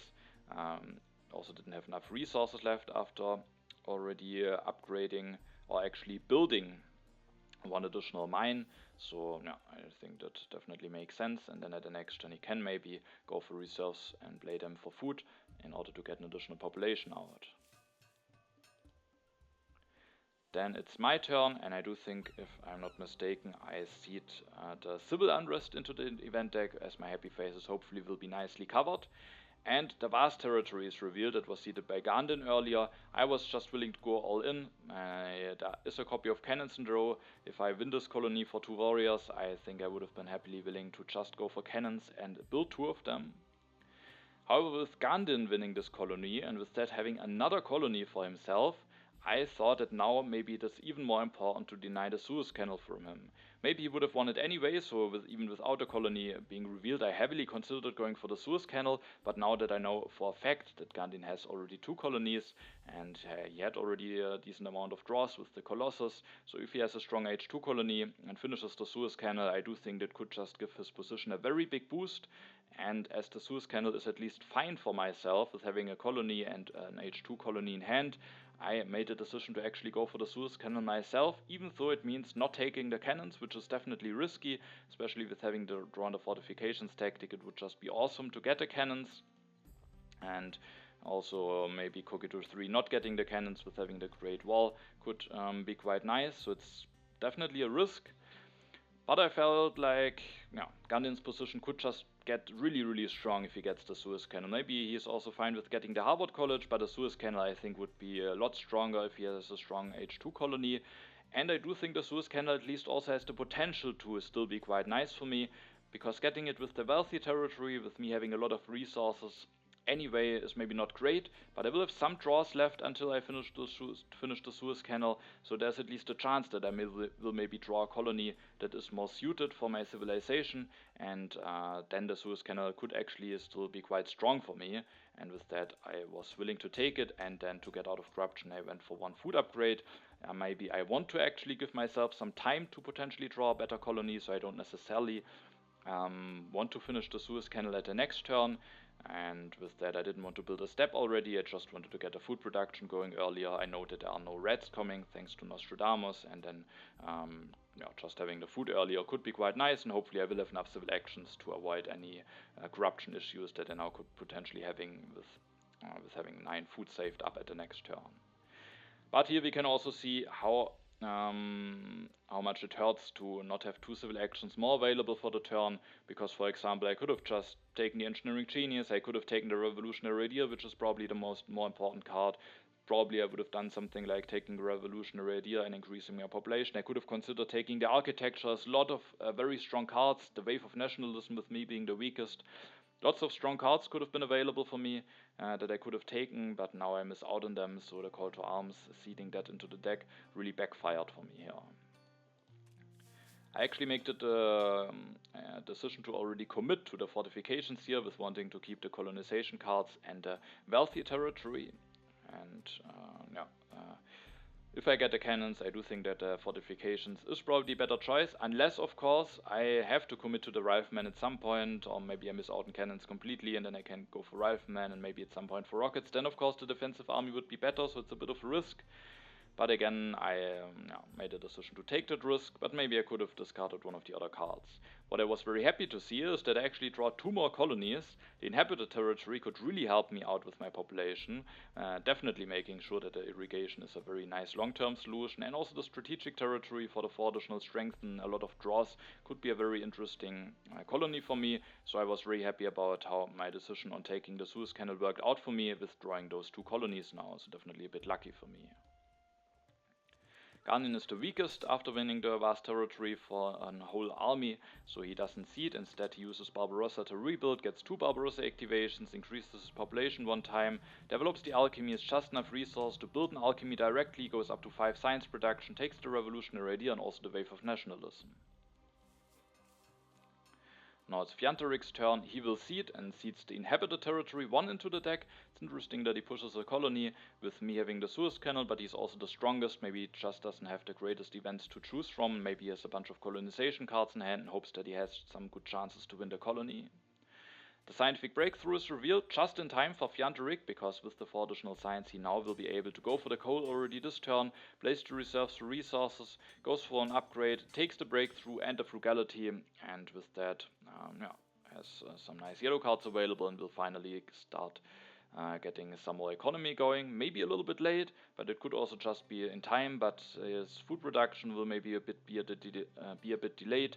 Maybe he will have some uprising issues, he will lose Genghis Khan, which could make him a little bit vulnerable, so it's looking fine at the moment, but there are maybe some potential bottlenecks that he could have problems with relatively soon, but he will get 3 additional yellow tokens with the Statue of Liberty, so that could also help him a lot to maybe make up for getting the food production going a little bit later. Cogito3, he seeds the Cold War into the deck, so a big strength event that will be coming. The event revealed is the cultural influence, which at the end gives me the least culture, but taking into account the culture from Nostradamus that I got for seeding it, it still was a beneficial event for me.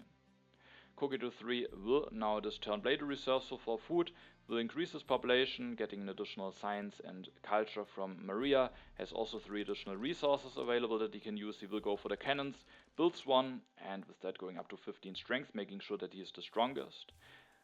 Downside of this turn is that he doesn't find the time to get the food production going, which might be nice with Maria Theresa getting that going as early as possible, but that makes him the strongest and he can use Maria's resource very nicely, so I think that makes a lot of sense. One thing that I was very happy to see is that there is another copy of cannons revealed, so I don't get punished for not taking the cannons for 3 at the turn before, and I will still have a chance to do so at my next turn. Or at my current turn that we are now just seeing. I have still a lot of events that I can seed, and I actually made a decision to seed the refugees into the deck, because with getting the cannons, and I will also take the strategy, I thought that I'm nicely prepared to push for strength, and with the Cold War being seeded, maybe I want to try to be at least one of the 2 strongest anyway, and maybe I have a shot of being the strongest then anyway, and with that I was willing to seed the refugees into the deck, even though that's of course a little bit risky. The 2H2 events that could be revealed are the popularization of science and the freedom of movement. The freedom of movement I thought could maybe be nicer to be revealed after my turn, because then I have the cannons already developed and can put a warrior into cannon, so I considered just not seeding at all, but I thought that the refugees might just be a nice event to have in the next event deck for me, and at least there's a 50-50 shot that the freedom of movement stays in the deck, and I indeed get a bit lucky here. The freedom of movement stays in the deck, meaning I might still have a nice way to use it at my next turn. If it would have been revealed now, maybe I could have just put one of those warriors into either farm or mine or 3rd lab or something, so I could have maybe still found ways to use it, but I think it's nicer to use it to put something into cannons. Then this turn, with being on Republic and really needing the military actions at some point, and with having the tactic, it was clear for me that I want to take the strategy and that I want to take the cannons. It's very expensive, but with building some cannons I can get out of corruption, and after having been very greedy at some turns before, I thought now is the time, after having now maybe already a relatively strong position, with me having 40 culture, 8 resource production, 7 civil actions. I did think that my position maybe is potentially the strongest at the moment. I just wanted this turn I wanted to play it completely safe, otherwise the last copy of cannons might be gone. I already got quite a bit lucky with still having a chance to get the cannons, so I took them, developed them, built one, increased my population, built another one. I could consider not revealing the fortifications tactic, because the first event in the next event deck will be the Inhabited Territory 1, and maybe it could also be nice to actually build an army for that in order to win it for my Suez Canal. But it could also be that if the event deck moves very quickly, that there are actually some strength events revealed before my next turn, and also I'm somewhat limited in how many cards I can keep in hand, and I kind of would like to keep both colonization cards, because the Inhabited Territory is coming. I want to keep a colony for the Suez Canal, and I ideally would also like to keep a colony to push with Nostradamus to get his culture going one more time. Maybe just having another colony in the deck with having the Suez Canal now could be quite nice. And with that I just revealed the fortifications tactic, going up to 18 strength, making me the strongest. And with having the strategy in hand, maybe also a bit threatening, because if I should have a war in hand, I could declare it, go for the strategy, build two more cannons, and with that I would be very threatening, so my opponents maybe have to play it a bit careful, otherwise they could, at least from their perspective, be at the risk of getting hit by a big war. So this turn was relatively clear for me, just this turn completely focusing on improving my military situation, and with having gotten those cannons in the strategy, I felt quite a bit safer than before. Gandin seeds, and he seeds the vast territory 2 into the deck, so even though I've got a Suez Canal, he still wants to push another colony, but if he has maybe some nice chances to win it, that could still be very nice. He develops the Code of Laws, and also develops the Rifleman, uses the Wave of Nationalism, has put a Rifleman, I think, into Iron, so he is now at 7 resource production, and because of that he actually got the weakest. Otherwise he would have been tied with Fjantarik, I think, but now he gets the full 6 resources and can nicely rebuild his units with Barbarossa, so a very nice use for him from the freedom of movement. And he's actually able to go for 3 Barbarossa activations, so Barbarossa really creating some very big amount of value for him. I think at this point he at least did 6 activations or something like this, and that's just tons of value that you're generating if you can use those activations nicely. He then takes the Patriotism and the Breakthrough. Now it's Fjantarik's turn. He will soon lose Genghis Khan, so he maybe has to find a way to be competitive for the military. Maybe to help a little bit with that, he offers the international trade agreement with actually getting additional food production for himself, meaning that he maybe has a bit more population available that he can then maybe put into the military, is willing to give Cogito some additional resources. He then will this turn develop the cannons, takes the reserves, is willing to take Bach for 3 civil actions. He has those 2 dramas, so Bach will just generate him a lot of culture, and the other leaders are maybe not working that nicely for him. Maybe he could play it a bit safer and leave himself open for Napoleon, but if he manages to defend his position with going for Bach, he could also have very nice chances to maybe win this game if he now generates a culture lead. Now also he has a decent economy, his food production is still missing, but with playing reserves for food and having the frugality, he has 10 food available, and even if the age should end before his next turn, that will mean 2 more population for him, and if he can then stabilize while having Bach, it's definitely not looking bad for him. But for now he's dropping down to 8 strength with losing Genghis Khan. He adopts the Legion tactic, at least being at 10 strength with that, and then takes the organized religion. Now it's Cogito's turn. He will develop the Knights, disbands the Swordsman, with that is still able to use Maria's resources and build a knight. He will then reveal the Napoleonic army tactic. With having this tactic definitely makes a lot of sense to push the Cold War, because he might have some good chances to be one of the 2 strongest, which he is now at the moment. And then he goes for the 2nd farm upgrade. He used the freedom of movement to go for the first one of those farm upgrades. For the second one he can very nicely use the efficient upgrade. Then he has 3 civil actions left, and he makes the decision to go for the theology, There is still a copy of Organized Religion and Team Sports available, but it can also be very beneficial to just already spend the civil actions on going for this Happy Face solution this turn instead of having to do them later on, maybe when H3 already has started, and then he takes the Frugality, which together with the Silk Road will give him quite a bunch of food, and that of course again might be nice with having Maria Theresa to get some more activations and having more population for the military.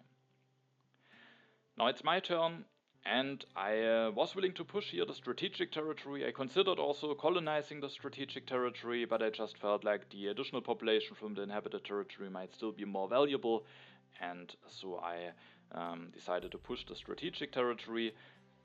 And I wanted to push first of all just for the culture of Nostradamus, but also because I thought now is my turn, now it might be a nice chance to win the inhabited territory, and then maybe having a chance to rebuild some units or just not be too vulnerable after having sent some units and cards away. So I made a decision to push, and I was willing to bid both warriors and a colonization card, something that I definitely had to think about, because if I send both of those warriors away for the colony, then the question is how can I nicely use the freedom of movement that will still be resolved at the beginning of my turn. And so it was the question, do I really want to bid 2 warriors for that? But I do think the inhabited territory 1 is still offering me some nice benefits. Having even more yellow tokens could still be nice. Having a lot of population in H3 I think can be quite strong. And also it will generate me a bit of additional resource production with the Suez Canal, so at the end I was willing to bid 2 warriors for it, but I wasn't willing to send any cannon away. I then win the colony for 2 warriors and 2 colonization cards, but now I really had to think about how do I want to use the freedom of movement. But I had to think about it even before, because the problem is, if I would have maybe used the freedom of movement to put one of those warriors into the cannons, it costs me 3 resources, meaning after that I'm only at 9 resources and I don't have enough resources left to finish the Suez Canal. So it was the question, do I want to finish the Suez Canal already? If I don't finish the Suez Canal, what do I want to do instead? I thought about going for the scientific method, but I kind of thought it might be better to finish the Suez Canal first. But I think at the end, I found now a fine solution in order to use the freedom of movement, and that is to actually put an iron mine into the cannons. Of course, it's not great to lose the production from the iron mine, but when I finish the Suez Canal now, which is possible thanks to this usage of freedom of movement not costing me any resources, I will, when I finish the Suez Canal, be at 9 resource production, which is still a perfectly fine amount, and I will probably build another cannon soon anyway, so I lose the production, but I get 5 free resources for the cannons, so only in about 3 turns I would have had more resources with keeping the mine. So at some point I will be missing some resources, but for now it will even be helpful, and it just allows me to get another cannon going, to develop the strategy, putting myself with 22 strength, preparing myself nicely for both refugees and Cold War, and still being able to finish the Suez Canal, and 9 resource production I do think is still a perfectly fine amount, and with that I was willing to send 1 iron mine into cannons. I will finish the Suez Canal, develop the inhabited territory too, and then as you can see I will actually go for Antony Gaudi, which maybe seems a little bit counterintuitive with only having labs. With Gaudi, of course, you ideally want to have a lot of different urban building types available. But one problem is that the leaders that are left are maybe not that great, or that's not really true. The leaders that are left are quite fine for me. Darwin, especially with still having a shot at getting the team sports, could be quite nice. I could build a 3rd lab. I could maybe still go into journalisms and save some civil actions with him, get some culture production. Catherine for an additional military action and 2 culture production might also be quite fine. So both of those leaders I would actually prefer over Antony Gaudi. But the thing is, Antony Gaudi is available now for 1 civil action. I get a civil action back when I elect him, so he's just available a lot cheaper than those other leaders that are not even on the row yet. And he might still turn out to be fine, because I will now elect him. I will use the urban growth to actually build a religion. Relatively soon I might need a happy face anyway. It generates me a bit of culture production, a bit of culture, which at this point might start to be more relevant, especially to not fall too much behind Fjantarik, who will now start producing a lot of culture with Bach. And also, if I maybe go for scientific methods at the next turn, I considered still taking the scientific methods, but it's also late in H2, there is a chance that at the next turn maybe there are already computers or multimedia available. Sadly, I don't have enough science to go for them, unless I get the Cold War is revealed and I get 6 additional science from there. So there's at least a chance that I still will be able to go for something like computers. But yeah, I thought with H3 cards being available soon, I now don't want to spend 2 civil actions in the scientific method, especially because there's a especially as there's a good chance that one of those copies will still be available for me, because both Fjantarik and Cogito, or actually both Gandin and Fjantarik, have already a copy of Scientific Method available.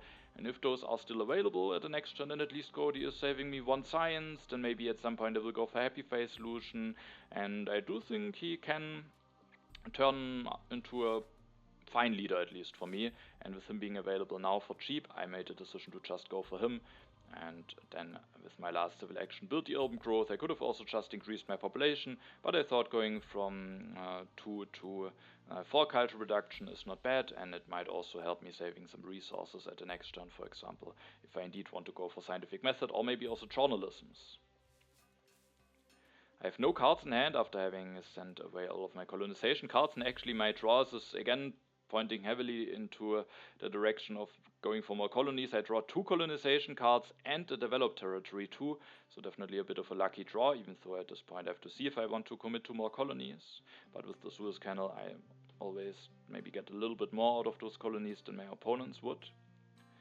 Gandin, with having been able to use Barbarossa very nicely at the turn before, will this turn go for a war with territory, and as a leader on the road it will help him a lot with that. He will go for Napoleon, going up to 23 strength, will take the cavalryman, and then goes for 2 upgrades from warriors to riflemen, putting him at 27 strength, takes the rich land, takes the navigation. Could have also not taken the rich land, developed the navigation, but maybe didn't want to commit his science into the navigation yet, and with that causes really some big trouble for Fjantarik, because when we take a look at his position, he actually already has an uprising issue that he can fix either with playing reserves and then having frugality, and actually has 9 food, so I think I miscalculated at the turn before when I said that he has enough to go for 2 more population with those 2 yellow cards.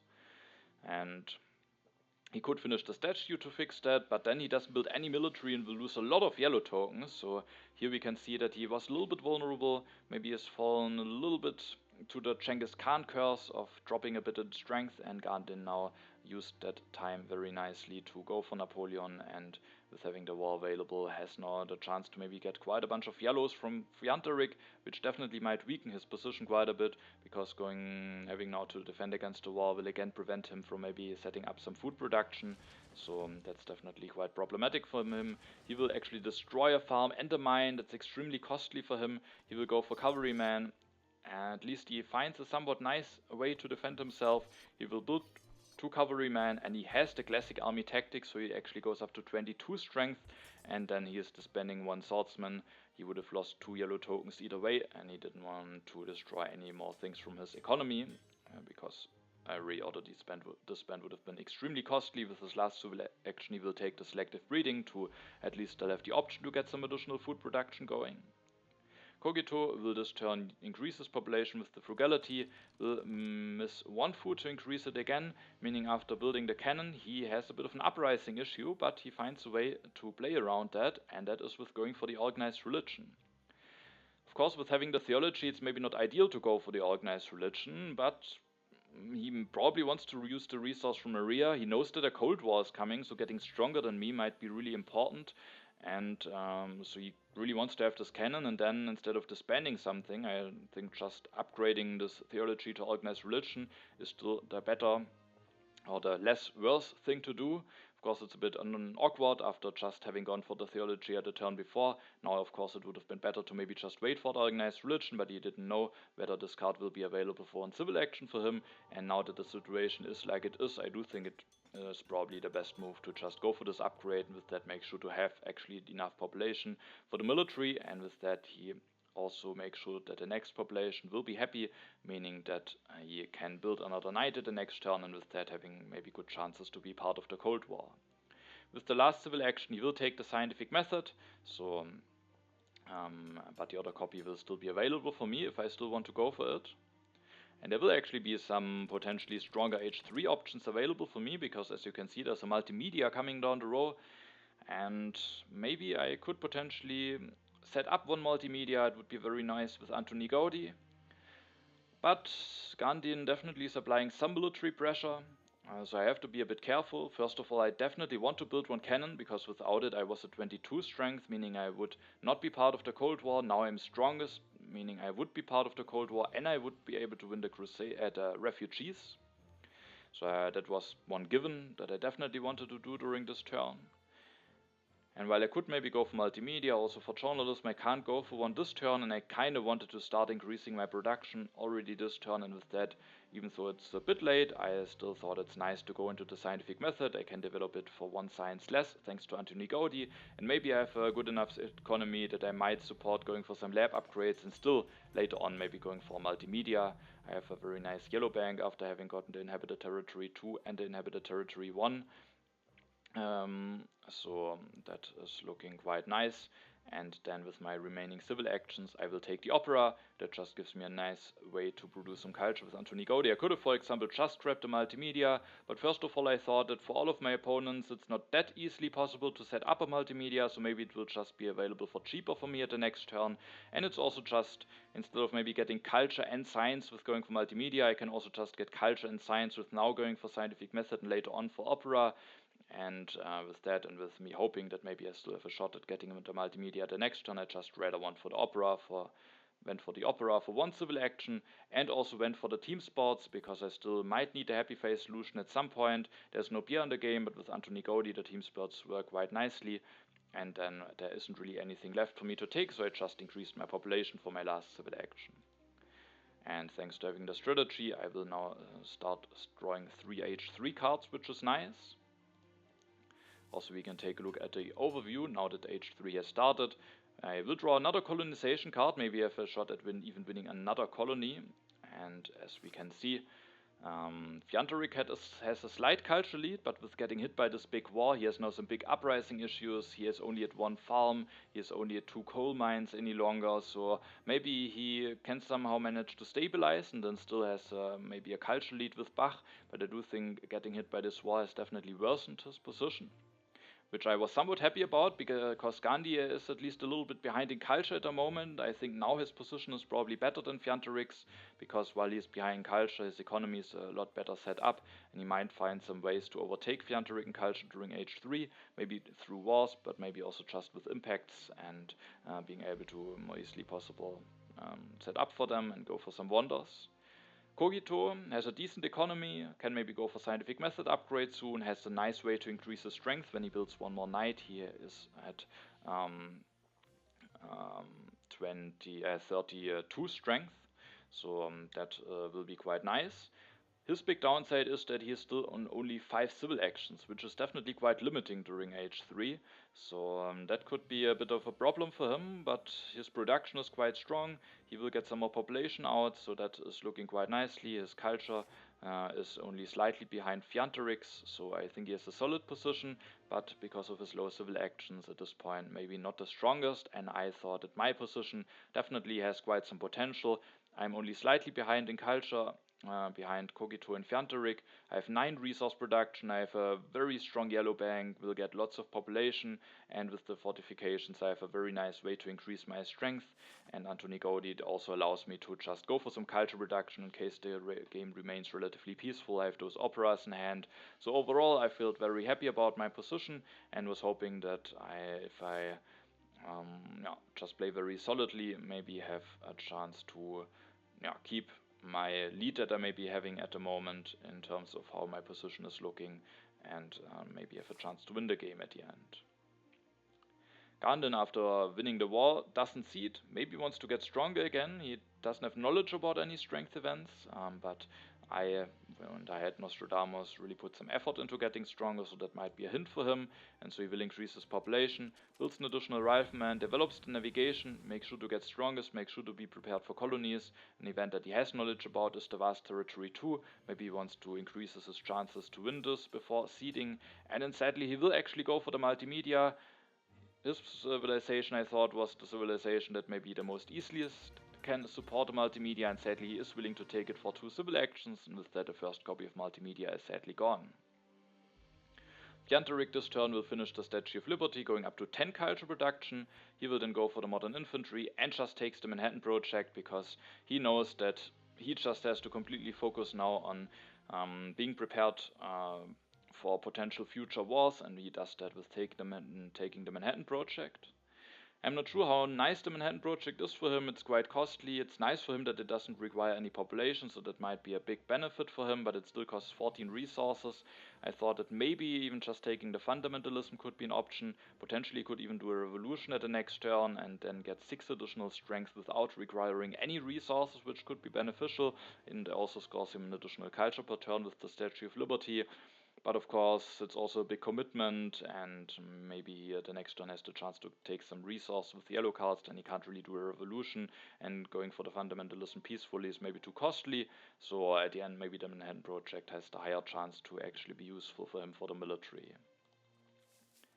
Could have maybe also just taken the revolutionary idea, because I do think the Manhattan Project, it will be the question how nicely that will actually help him to defend himself. Maybe he could have just completely focused on getting some strength without it, and then maybe getting revolutionary idea to more easily be able to go from something like military theory, or maybe the fundamentalism if it should still be available for him at the next turn.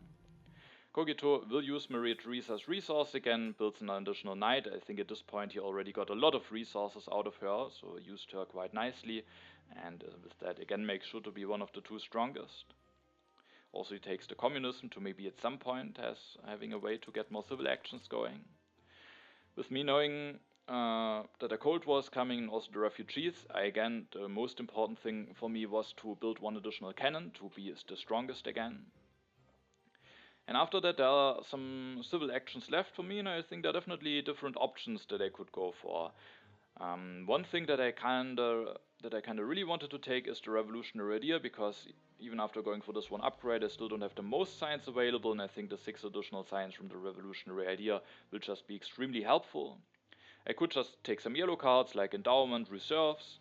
I could consider going for computers and then maybe Sid Meier. That definitely could be a solid approach, could potentially allow myself to go for a relatively big internet, so that could be very interesting. At the end I just made a decision to maybe go for a relatively solid line. I made a decision to go for the spaceflight. The spaceflight is maybe the only wonder that my opponents can easily score a lot of culture with. The Empire State Building, the internet and the Hollywood are not that easily possible, and with taking the spaceflight away I make sure that Gandin can't go for the spaceflight, and I just have a wonder that maybe it will give me something around at least the mid-20s with hopefully being able to get a bit more science production, and maybe also developing some technologies relatively cheap with Antony Gaudi. There's actually a little bit of a synergy with the spaceflight and Gaudi, because you can just save a bunch of science during age 3 if you develop some technologies which you maybe want to do anyway with having the spaceflight. And so at the end I just took the revolutionary idea, took the spaceflight, and then to get out of corruption increased my population. I do think some other variations could have been also very much possible. Maybe going for Sid Meier, computers, maybe also grabbing the endowment could be fine. Maybe going for Marie Curie could also be fine, even though I do think I would at this point prefer keeping Antony Gaudi. And yeah, but like this I make sure that I have a nice wonder available that I can finish, and also while Sid Meier can increase my culture production, Antony Gaudi also has the potential to do so I can just go for a bunch of operas, leaves myself maybe prepared for potentially Fleming.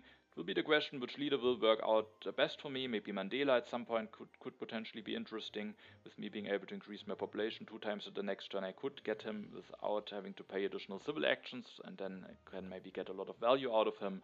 So at the end I made the decision to not go for something with Sid Meier, and instead keep Gaudi and just take the spaceflight to make sure that I have a wonder available where I know that I can finish it for a decent amount of points. If I take something like internet and then the game gets military heavy, it immediately gets quite a bit more difficult to maybe make sure to get a nice amount of points out of that. I keep an aggression, the developed territory, and my colonization cards. I even draw another colonization card, also the mechanized army tactic, in case I get tanks. That could be a very nice tactic to have. Now it's Gandin's turn, and he continues his military heavy approach, goes for the second war over territory again against Fjantarik, and So Fjantarik has again to see how he maybe can defend against this. Gandin will go for the rockets, develops them, destroys the mine, builds the rockets, and then takes the fundamentalism. So he is really aiming towards going for some military. That indicates that he has maybe drawn at least already one war of a culture, maybe with the Colossus draws, or with the draws that he had after that. Fjantarik is the weakest, but makes the decision to cede, a decision that I was happy about, because at the end, there was quite a build up in strength going on, but at the end, I am part of the 2 players that will get 6 additional science out of the Cold War, and I do think that additional science will be extremely helpful for me, and might also result maybe in some additional points for the space flight.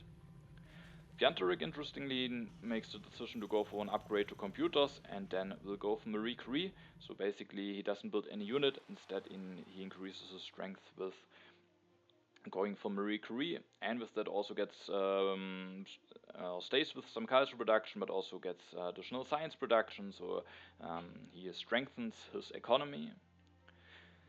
But he also makes himself a little bit vulnerable, so it's a nice way to get a bit of additional strength going, and maybe he just has to hope that he doesn't get hit by even more stuff at this point.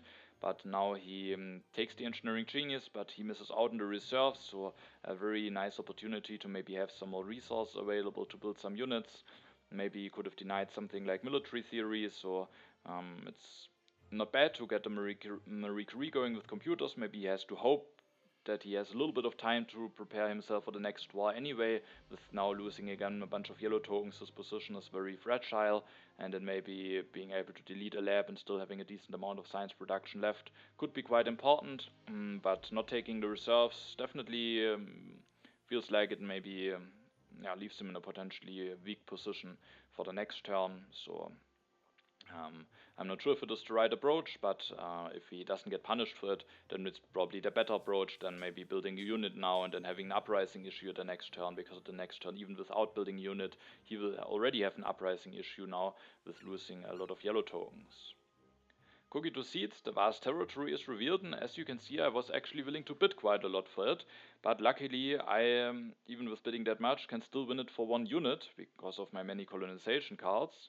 Nonetheless, it was the question, do I want to actually win this colony or not, because at this point it's relatively late, my yellow bank is relatively nice anyway, and if I win this now and send all of my colonization cards away, then it actually means that I have to rebuild 2 cannons to not be in danger of an aggression from Gandin, meaning I again can't increase my culture production. But at the end I still thought that for 1 cannon maybe it is fine. To win this colony, it still makes it that I will have even more population available until the end of the game. I will get a bit of additional resource production, and maybe at this point with Gandin setting up for some military, it's best to build up some military anyway. Then of course maybe I don't.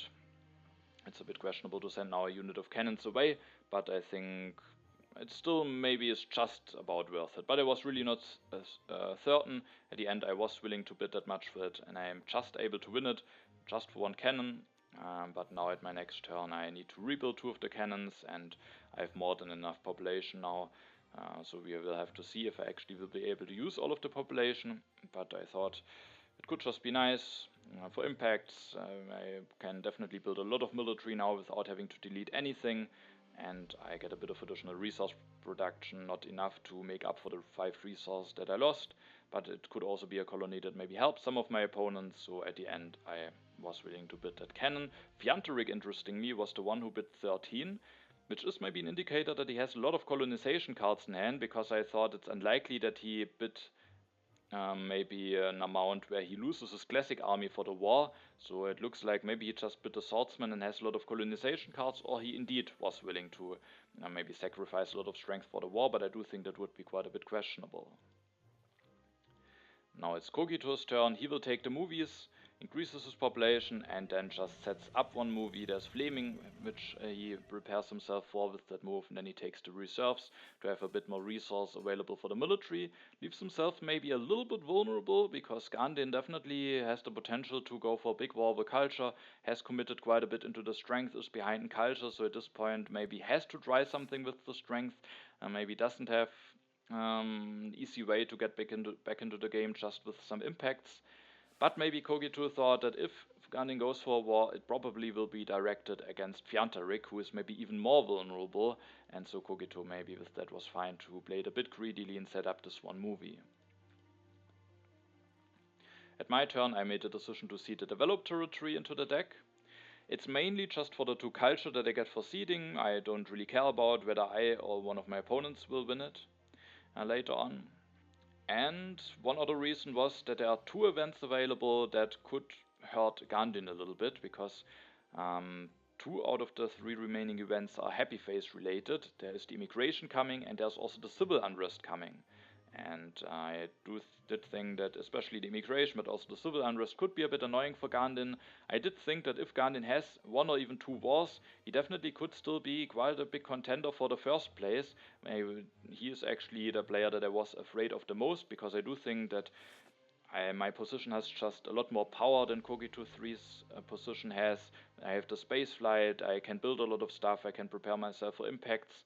Of course, maybe I don't get nice impacts, and maybe I still have a bit of a culture gap to overcome. But I was quite confident that with Fjantarik's position being quite devastated after losing those many yellow tokens to the 2 wars over territory, and Cogito's position, he has still only 5 civil actions, doesn't have as big of a production, and I thought that against them I maybe just have an advantage. But if Gandin really pulls something off with the military, he definitely still could have chances to win this game, and I kinda wanted to maybe have a shot at hurting him with revealing the immigration or civil unrest now, because at his turn maybe he will just go for a new war, and after stealing those many yellow tokens he doesn't have any uprising or any unhappy workers any longer, so then those events maybe don't do any damage for him. The downside is that there are also the refugees in the deck, and those might be better to see after my turn, because I will actually get stronger this turn. But the thing is, again, Gandin might increase his strength, maybe will go for war anyway, and then it also wouldn't really change whether the refugees are revealed now or after his turn. In both cases, Gandin would win them. I mean, if those are revealed now, maybe it could help him actually getting enough units for the war. But yeah, I thought that it's worth pushing, and I do get rewarded. The immigration is revealed, and Gandin will lose 1 population during his turn. Now it is my turn, and as said, if I don't want to be in danger of an aggression, I kind of need to build 2 cannons. Maybe Gandin wants to go for war anyway, but I have just sent away lots of colonization cards, so I think I just don't want to play it risky in any way here, and just build 2 cannons. Also, at least gives me a chance to win the refugees that are coming. And with the revolutionary idea, I do think I have a decent amount of science. I can easily go for the civil service and still have enough science left to go for air forces and also some other stuff. And I just felt like getting even more civil actions makes me even more flexible, will be rewarded for some impacts like progress, variety, and impact of government. So I thought civil service may be a nice way how I can improve my board after having spent most of my resources on rebuilding those cannons. I could maybe also go without them, just increase my population, take some yellow cards, but the blue tokens also make it easier for me to get out of corruption, meaning that I can actually take a relatively similar amount of cards compared to when I just increase my population to get out of corruption. And I thought I have enough science to go for it, and just went for the civil service here. Then I only need to increase my population once to get out of corruption, and after that I have 4 civil actions left. I definitely wanted to have the urban growth in the reserves. The urban growth is just extremely useful. I might still want to build some operas at some point. Also take the reserves. I think it's important to have some more resources that I can spend into the military, especially only because of the reserves. I'm now able to threaten to go for 2 air forces, putting me at 61. With that I felt relatively safe. Gandin potentially can actually go for even more strength. If he has the modern army tactic, for example, he can declare war and go for the military theory and cavalryman at his next turn. But even though maybe I'm having the strongest position, I thought that if Gandin goes for war, it's very likely directed either against Fjantarik or Cogito, because both of them have a lower strength potential that they can go to, for. So I was hoping that going threatening to go for 2 air forces is maybe enough, especially because Gandin doesn't have full knowledge about the events. Maybe he has to be afraid of something like economic progress, and then he could even lose the war. So even though I don't take the patriotism in addition, I still was hoping that only having those reserves might make me safe enough from a war, at least for now. And then with the last civil action, it's definitely could be a fair point to just increase my population and making sure to have maybe more free population or more free civil actions at the next turns. But I have now a lot of civil actions, and there is still one nice way how I can use the efficient upgrade with upgrading the second lab. And with that, I thought that I also really want to have the second this efficient upgrade and go for the second upgrade maybe relatively soon. I draw 2 cards, sadly no impact, but I have a war over culture myself, which definitely could be interesting, especially if I maybe get air forces or maybe the tanks. Maybe I can even set up a really big amount of strength if I get tanks and air forces, if there's enough time left. With taking the civil service, I also have the ability to maybe end the game quicker, which in some situations could be worth it for me in case Gandin maybe has the potential to go for another very big war and I can just end the game before, so that was not a reason to go for the civil service. Gandin will steal 4 yellow tokens from Fjantarik, so a very big hit against Fjantarik, and it won't get better for Fjantarik because Gandin will now go for a war of a culture against him. He will develop the cavalryman, will go for the military theory, plays the patriotism, increases his population, builds a rocket, goes for 2 upgrades, and indeed, after going for this upgrade, reveals the modern army tactic, is now at 71 strength, so potentially could have even gone for against me with a war, but it wouldn't be that big, and so I think it's better for him to go either against Fjantarik or Cogito. For Fjantarik, things are looking very dim now, because even without a war, it would be looking quite a bit bad. He has to destroy some stuff. Now he gets hit by this war and he doesn't even have enough resource to finish the Manhattan Project. There's a copy of Air Force coming down the road. He can build 1 Air Force, but then he is still losing a lot of culture. And with that, Fjantarik actually makes the decision to resign here. And yeah, that I think is an understandable decision, because even if he builds this Air Force, he will lose quite a big amount of strength. Gandin will steal maybe something like, let's say Fjantarik disbands the swordsman, builds an air force, then he will get plus 11 strength, is at 34, and will still almost lose something like 50 culture, and then he is just maybe at the high 30s, while Gandin will get all the culture. Cogito is quite a bit before him in culture. I'm before him in culture. Both Cogito and me have relatively solid positions, can maybe muster a relatively good amount of strength to defend. So I do think that his position is relatively hopeless, maybe not completely hopeless. Gandin argued, there was a little bit of a discussion about it in the game chat, but a very civilized discussion, so which is very nice because it's often a very heated, very emotionally discussed topic.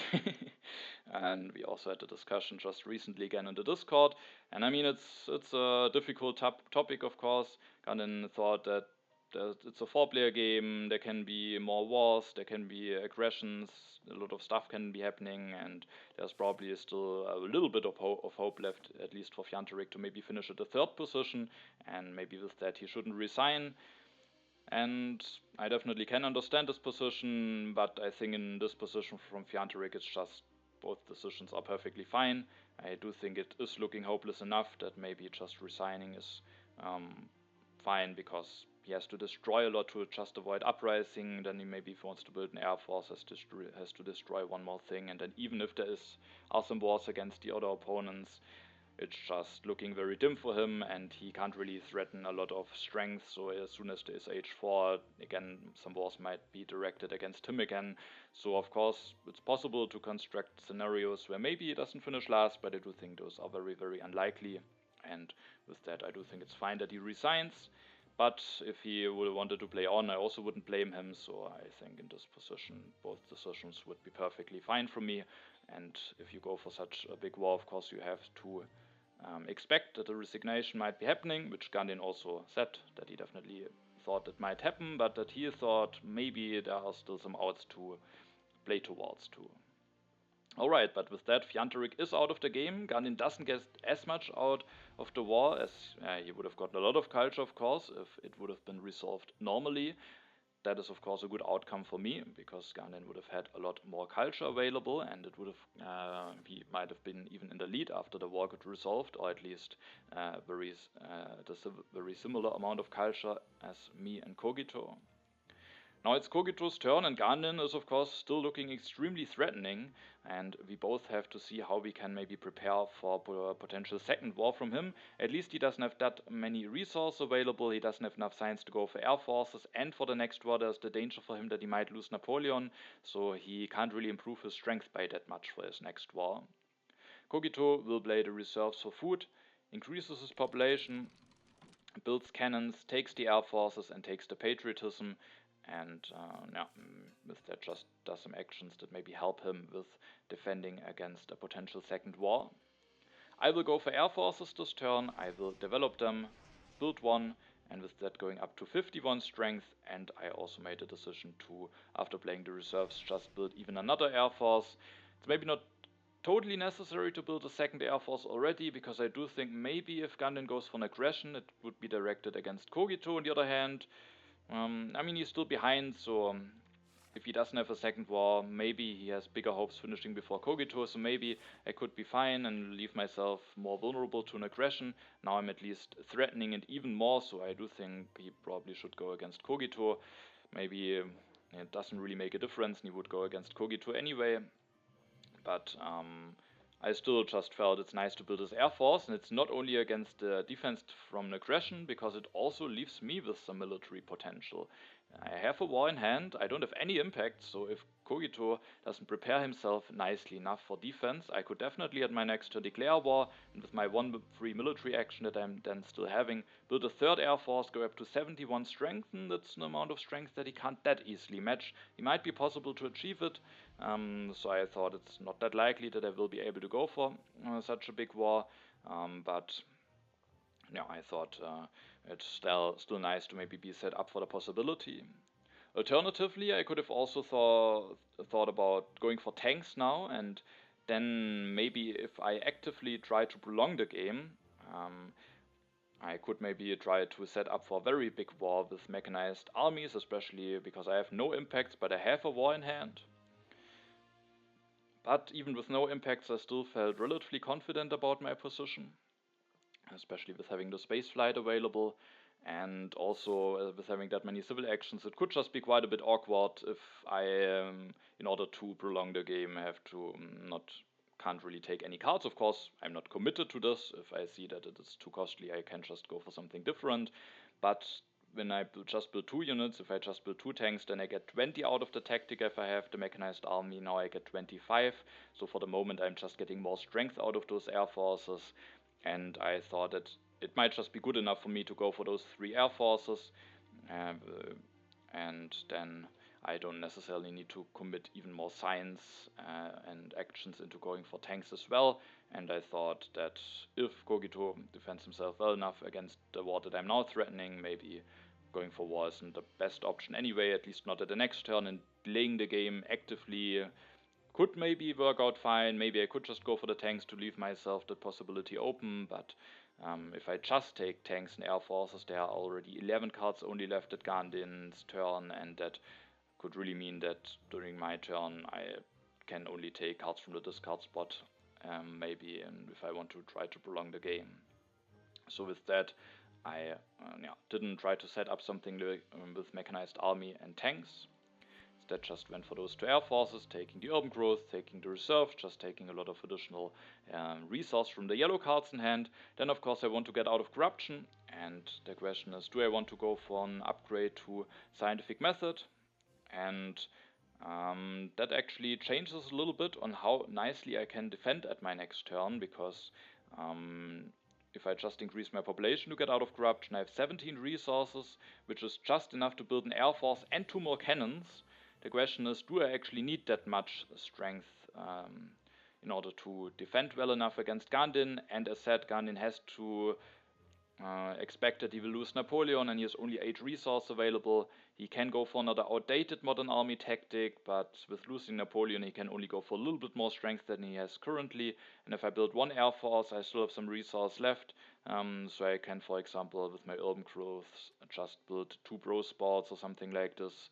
And with that, I thought that even if I don't leave myself with 17 but only 16 resources, I shouldn't be in danger of getting hit by a war, especially because Cogito is a lot more vulnerable and should be the better target for Gandin to go for a war.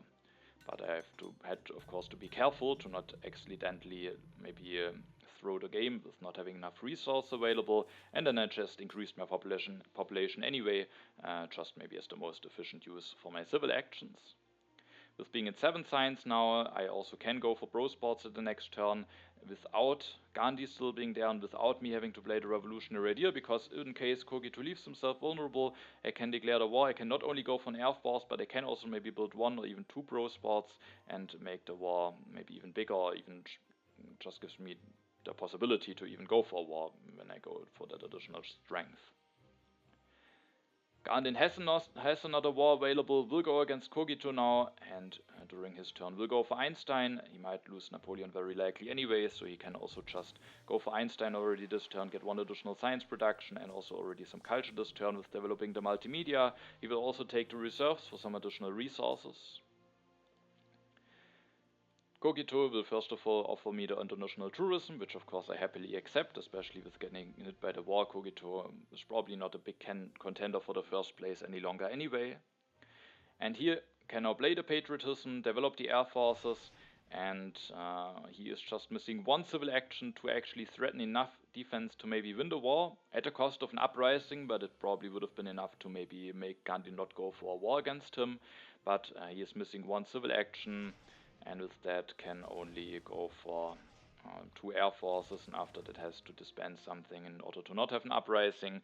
With 1 more civil action he could have disbanded 1 more thing, built 2 more units, and then he would have been at more than 70 strength. Maybe in order to achieve that, he could have potentially played the reserves not for food and just destroyed something already, but of course that would be quite a commitment. But then he has maybe 1 more free civil action. I'm not sure if this actually works. Maybe there would have been a way to prepare for it, but I do think if there would be something like a way to prepare for it, it would come at a very big cost. Maybe just destroying some stuff to already have spent the civil actions to get a free population. Yeah, maybe somehow it would have been possible, but that also would have maybe left him at a not so great position. And also I didn't check out if that actually works, but maybe there could have been a way, if he doesn't play the reserves for food, to save that civil action, but maybe it might just be too costly and too much of a commitment. But now he will lose the war, which of course makes it that Gandin has at least good chances for the 2nd place, maybe also gets closer to me. I've drawn the impact of variety, which I'm willing to cede. I will actually get stronger again during my turn, so maybe I could have not ceded in order to not reveal the refugees, but I thought I want to get a chance to have the chance to get as many impacts in there as possible, and so I ceded the impact of variety, as it hopefully will turn out to be a nice impact for me. And I'm at least not losing to the refugees, otherwise I think I wouldn't have ceded. My first idea for the turn was to just take engineering, revolutionary idea, satellites, prepare to maybe finish the space flight and build 1 opera or something like this. But if I want to build the opera, it's the problem that I then don't really can also build an air force very easily, and that means that I'm actually in danger of an aggression, meaning that maybe if there's a blunder, my space flight can't be finished, and I thought that would be an annoying way, maybe in a way how I can still not win the game if I get hit by an aggression. So I actually thought I'm perfectly safe from any wars. Gandin isn't really in a position to go for another big war against Cogito. Cogito can now threaten to go for another army, which gives him quite a nice amount of strength, and so I thought it's actually perfectly fine for me to prolong the game, setting myself up more for impacts, getting a bigger space flight, now increasing also my culture production, and that means that I can only take 1 of the cards that isn't on a discard spot, and I will make the decision to take the revolutionary idea. It will hopefully allow me to develop quite a bunch of technologies. I will develop the opera this turn. I will build an opera. I will develop the team sports. I take the military build-up, I increase my population 2 times, 3 times, and then I build an air force to not be in danger of an aggression. Developing those 2 technologies just gives relatively cheap points for the spaceflight. I mean, I only pay 2 signs and then get 2 more points with the spaceflight. So there we see the little synergy that Anthony Gaudi has with the spaceflight. And building the opera just boosts me to 10 culture production. Fleming will probably be taken away by Cogito. Then there's only Churchill left for me, so that's maybe not ideal, but at least he might still give me 6 culture in the last 2 turns, which is at least somewhat decent. And then with now I can build this opera and also an air force, and still I don't have to worry about being able to build a space flight already at the next turn. So I thought it's perfectly fine for me to prolong the game. I'm not in danger of any aggressions or of any wars, and then I think an additional turn just mainly benefits me. Also, I will get 3 more draws now, and I was very happy to see that I get some more impacts now. The impact of industry and impact of harmony at this point are somewhat decent impacts to play, but maybe I have a shot at making them relatively big, especially with having the railroad. Getting into oils could actually turn out to be a nice way to get a big impact of industry. Gandin steals some culture from Cogito. Cogito has still a slight lead, but maybe isn't as well prepared for impacts as Gandin is. Also, the civil unrest is revealed, which at this point will make it that Cogito loses the small lead that he just still had before Gandin. Now he is already 2 culture behind. Gandin will play the reserves, will build an additional multimedia, takes the democracy, the revolutionary idea, and the pro sports. Now it's Cogito's turn. He will seed and opens the strategic territory. The next 2 H2 events were both seeded by me, the strategic and the developed territory too. Gandin is actually able to win it. He still has this knight lying around it. It doesn't really need for the tactic, so he makes the decision to bid for it and wins the colony, also making him the strongest again. Cogito will go for Fleming this turn, goes for the satellites, and then destroys some stuff to not have an uprising. Now it is my turn, and I do think I could do some different stuff. I could actually still consider going for a war, maybe building some pro sports and 1 air force or something, but I do think I just score the most points when I just play out the game peacefully and seed those 2 impacts into the deck. The question is which impact to seed first, and I made a decision to go with the impact of harmony, because the next turn Cogito very likely will take a look at my hand with Fleming, and then I thought that he maybe can adjust more to the impact of harmony than to the impact of industry. Now that he doesn't have knowledge about harmony, maybe he doesn't build any farm or mine, and industry he can't really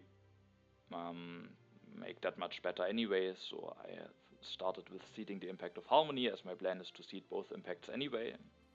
The developed territory is revealed. I was willing to bid, I think, a cannon on it, because I do think the science was somewhat helpful for me, but at the end I am not able to win it. Gandin wins it for a rocket. Him being willing to send a rocket is actually definitely an indicator that he might have something like impact of colonies in there, because the additional science that he gets from the colony doesn't really make a difference for him. If he wants to go for democracy, which he likely does, then he has now enough for pro sports, but with the revolutionary idea not enough to go for any more technologies, so he could have developed those 2 technologies anyway.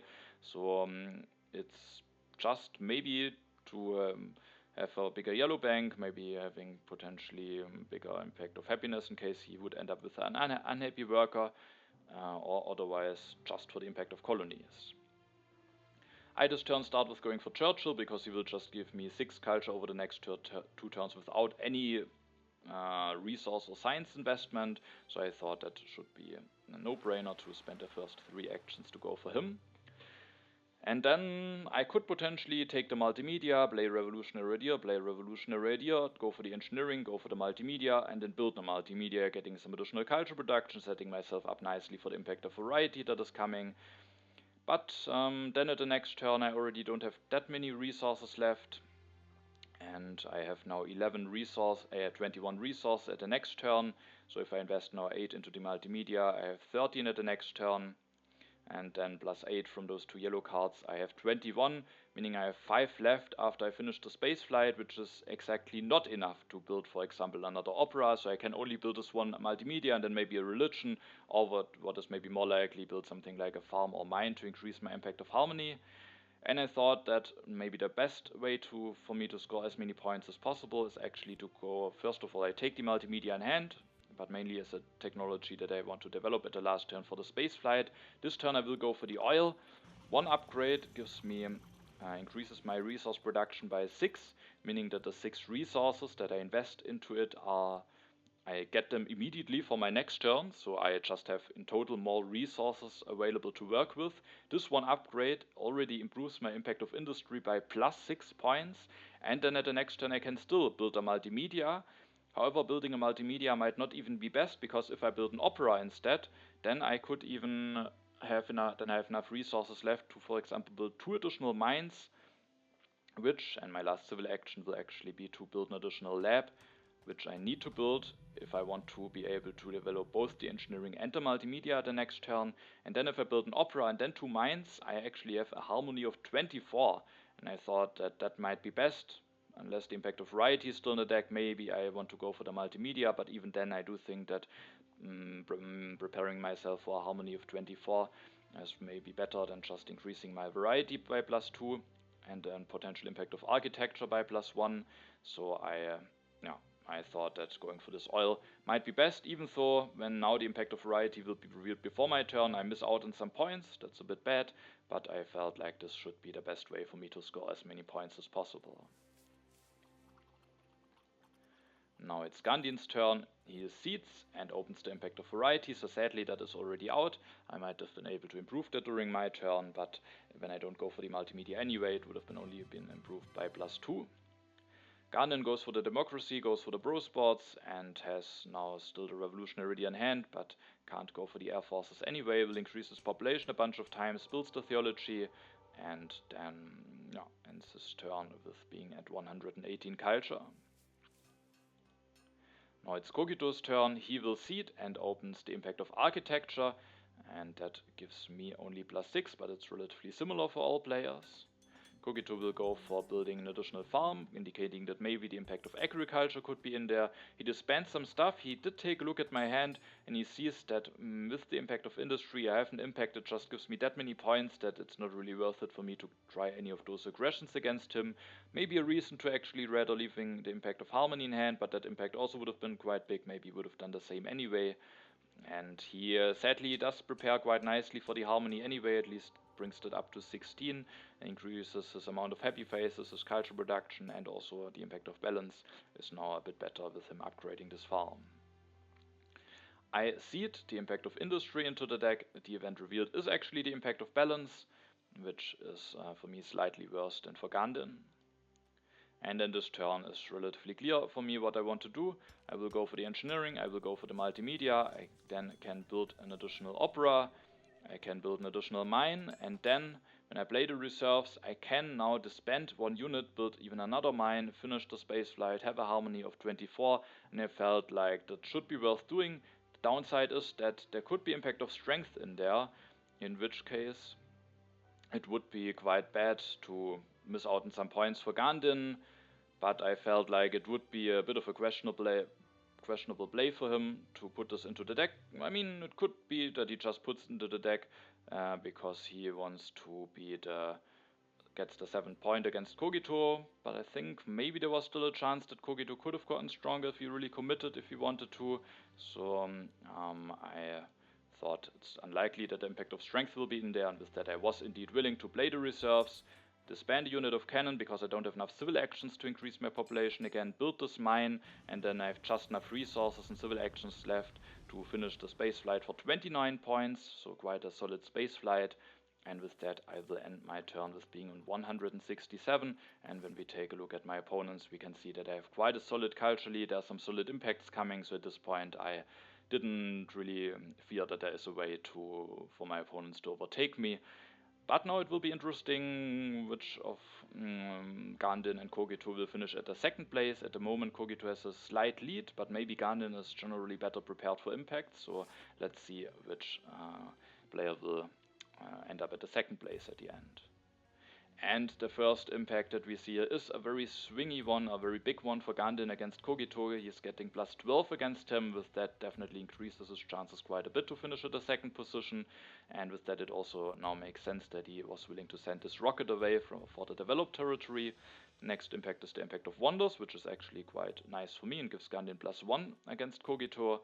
Then we have the impact of Agriculture. Maybe that was seeded by Cogito, with him going for one more farm upgrade at his last turn, giving him the same amount of points as Gandin. And then we have another very big impact for Gandin against Cogito. This time he gets 14 points against him. And with that, I do think now it's getting really difficult for Cogito to overtake Gandin again. And now the impact of Harmony will be revealed. Another impact that is better for Gandin. It's plus 24 for me. And then the last impact is the impact of Industry, which was also seeded by me and gives me plus 14, Gandin plus 6, and Cogito plus 5. And yeah, with that we are at the end of the game, and I am very happy that I managed to win the first game, having a strong start in my group. In some of the earlier World Championships, in the earlier stages, I somehow had some issues with my 4-player games and often started with the 3rd place and then already was on the back foot. But this time I'm happy that I managed to start with a win. But there are still 7 games remaining, so still a lot of work to do. Gandin at the end finishes at the second position. He very early went for the Colossus and then had a very nice Barbarossa game, went for Napoleon, and while his military approach didn't achieve him the first place at the end, I think it still worked out quite nicely, and maybe without the resignation it could have been a lot closer between me and him. And and I'm just happy that I didn't get punished and maybe was also quite lucky in some situations. I went for this very greedy railroad pick. And I said at this point, if that doesn't get punished, maybe it leaves me in a position where I have good chances to win the game, and I did get lucky in order that this, in the sense that I didn't get punished, and also in some other, I got a fortifications tactic. I also was able to draw the inhabited territory too after having committed to the Suez Canal. Just getting the Suez with the wealthy territory too maybe wouldn't have been as great for me. I drew a lot of colonization cards, which allowed me to make my Suez Canal even bigger, so I do think I got a bit lucky in some situations. And but with going for a bit of a greedy line at the beginning of H2, I at the end maybe managed to get an edge over my opponents and managed to win this game. Cogito had built a very solid economy. His big issue until the very end were his low civil actions, which, as we saw, especially at the war defense turn, can be quite problematic during H3. He had enough resources to actually win the war, but just not enough civil actions to achieve all of it, to get all of the workers. And for Fjantarik, he went a little bit for a greedy line with those dramas and Bach, and maybe didn't have a nice chance to get the selective breedings going earlier. Then he got hit by those big wars, and that just led to him having a very bad position, and then after getting hit by this big war over culture, he made a decision to resign. Alright, so with that we have the first game finished, and as this is actually the first game finished, we don't need to take a look at the standings. I am now there in the lead with 6 points, Gandin is at 3, Cogito at 1 point. I hope you're excited for the new World Championship. I am definitely very motivated to try to have a very nice run again, and so let's see how the next games will be going. I hope you're looking forward to those, and with that, thanks for watching. Also definitely check out Cogito's channel, and then have a nice time and see you in the next video.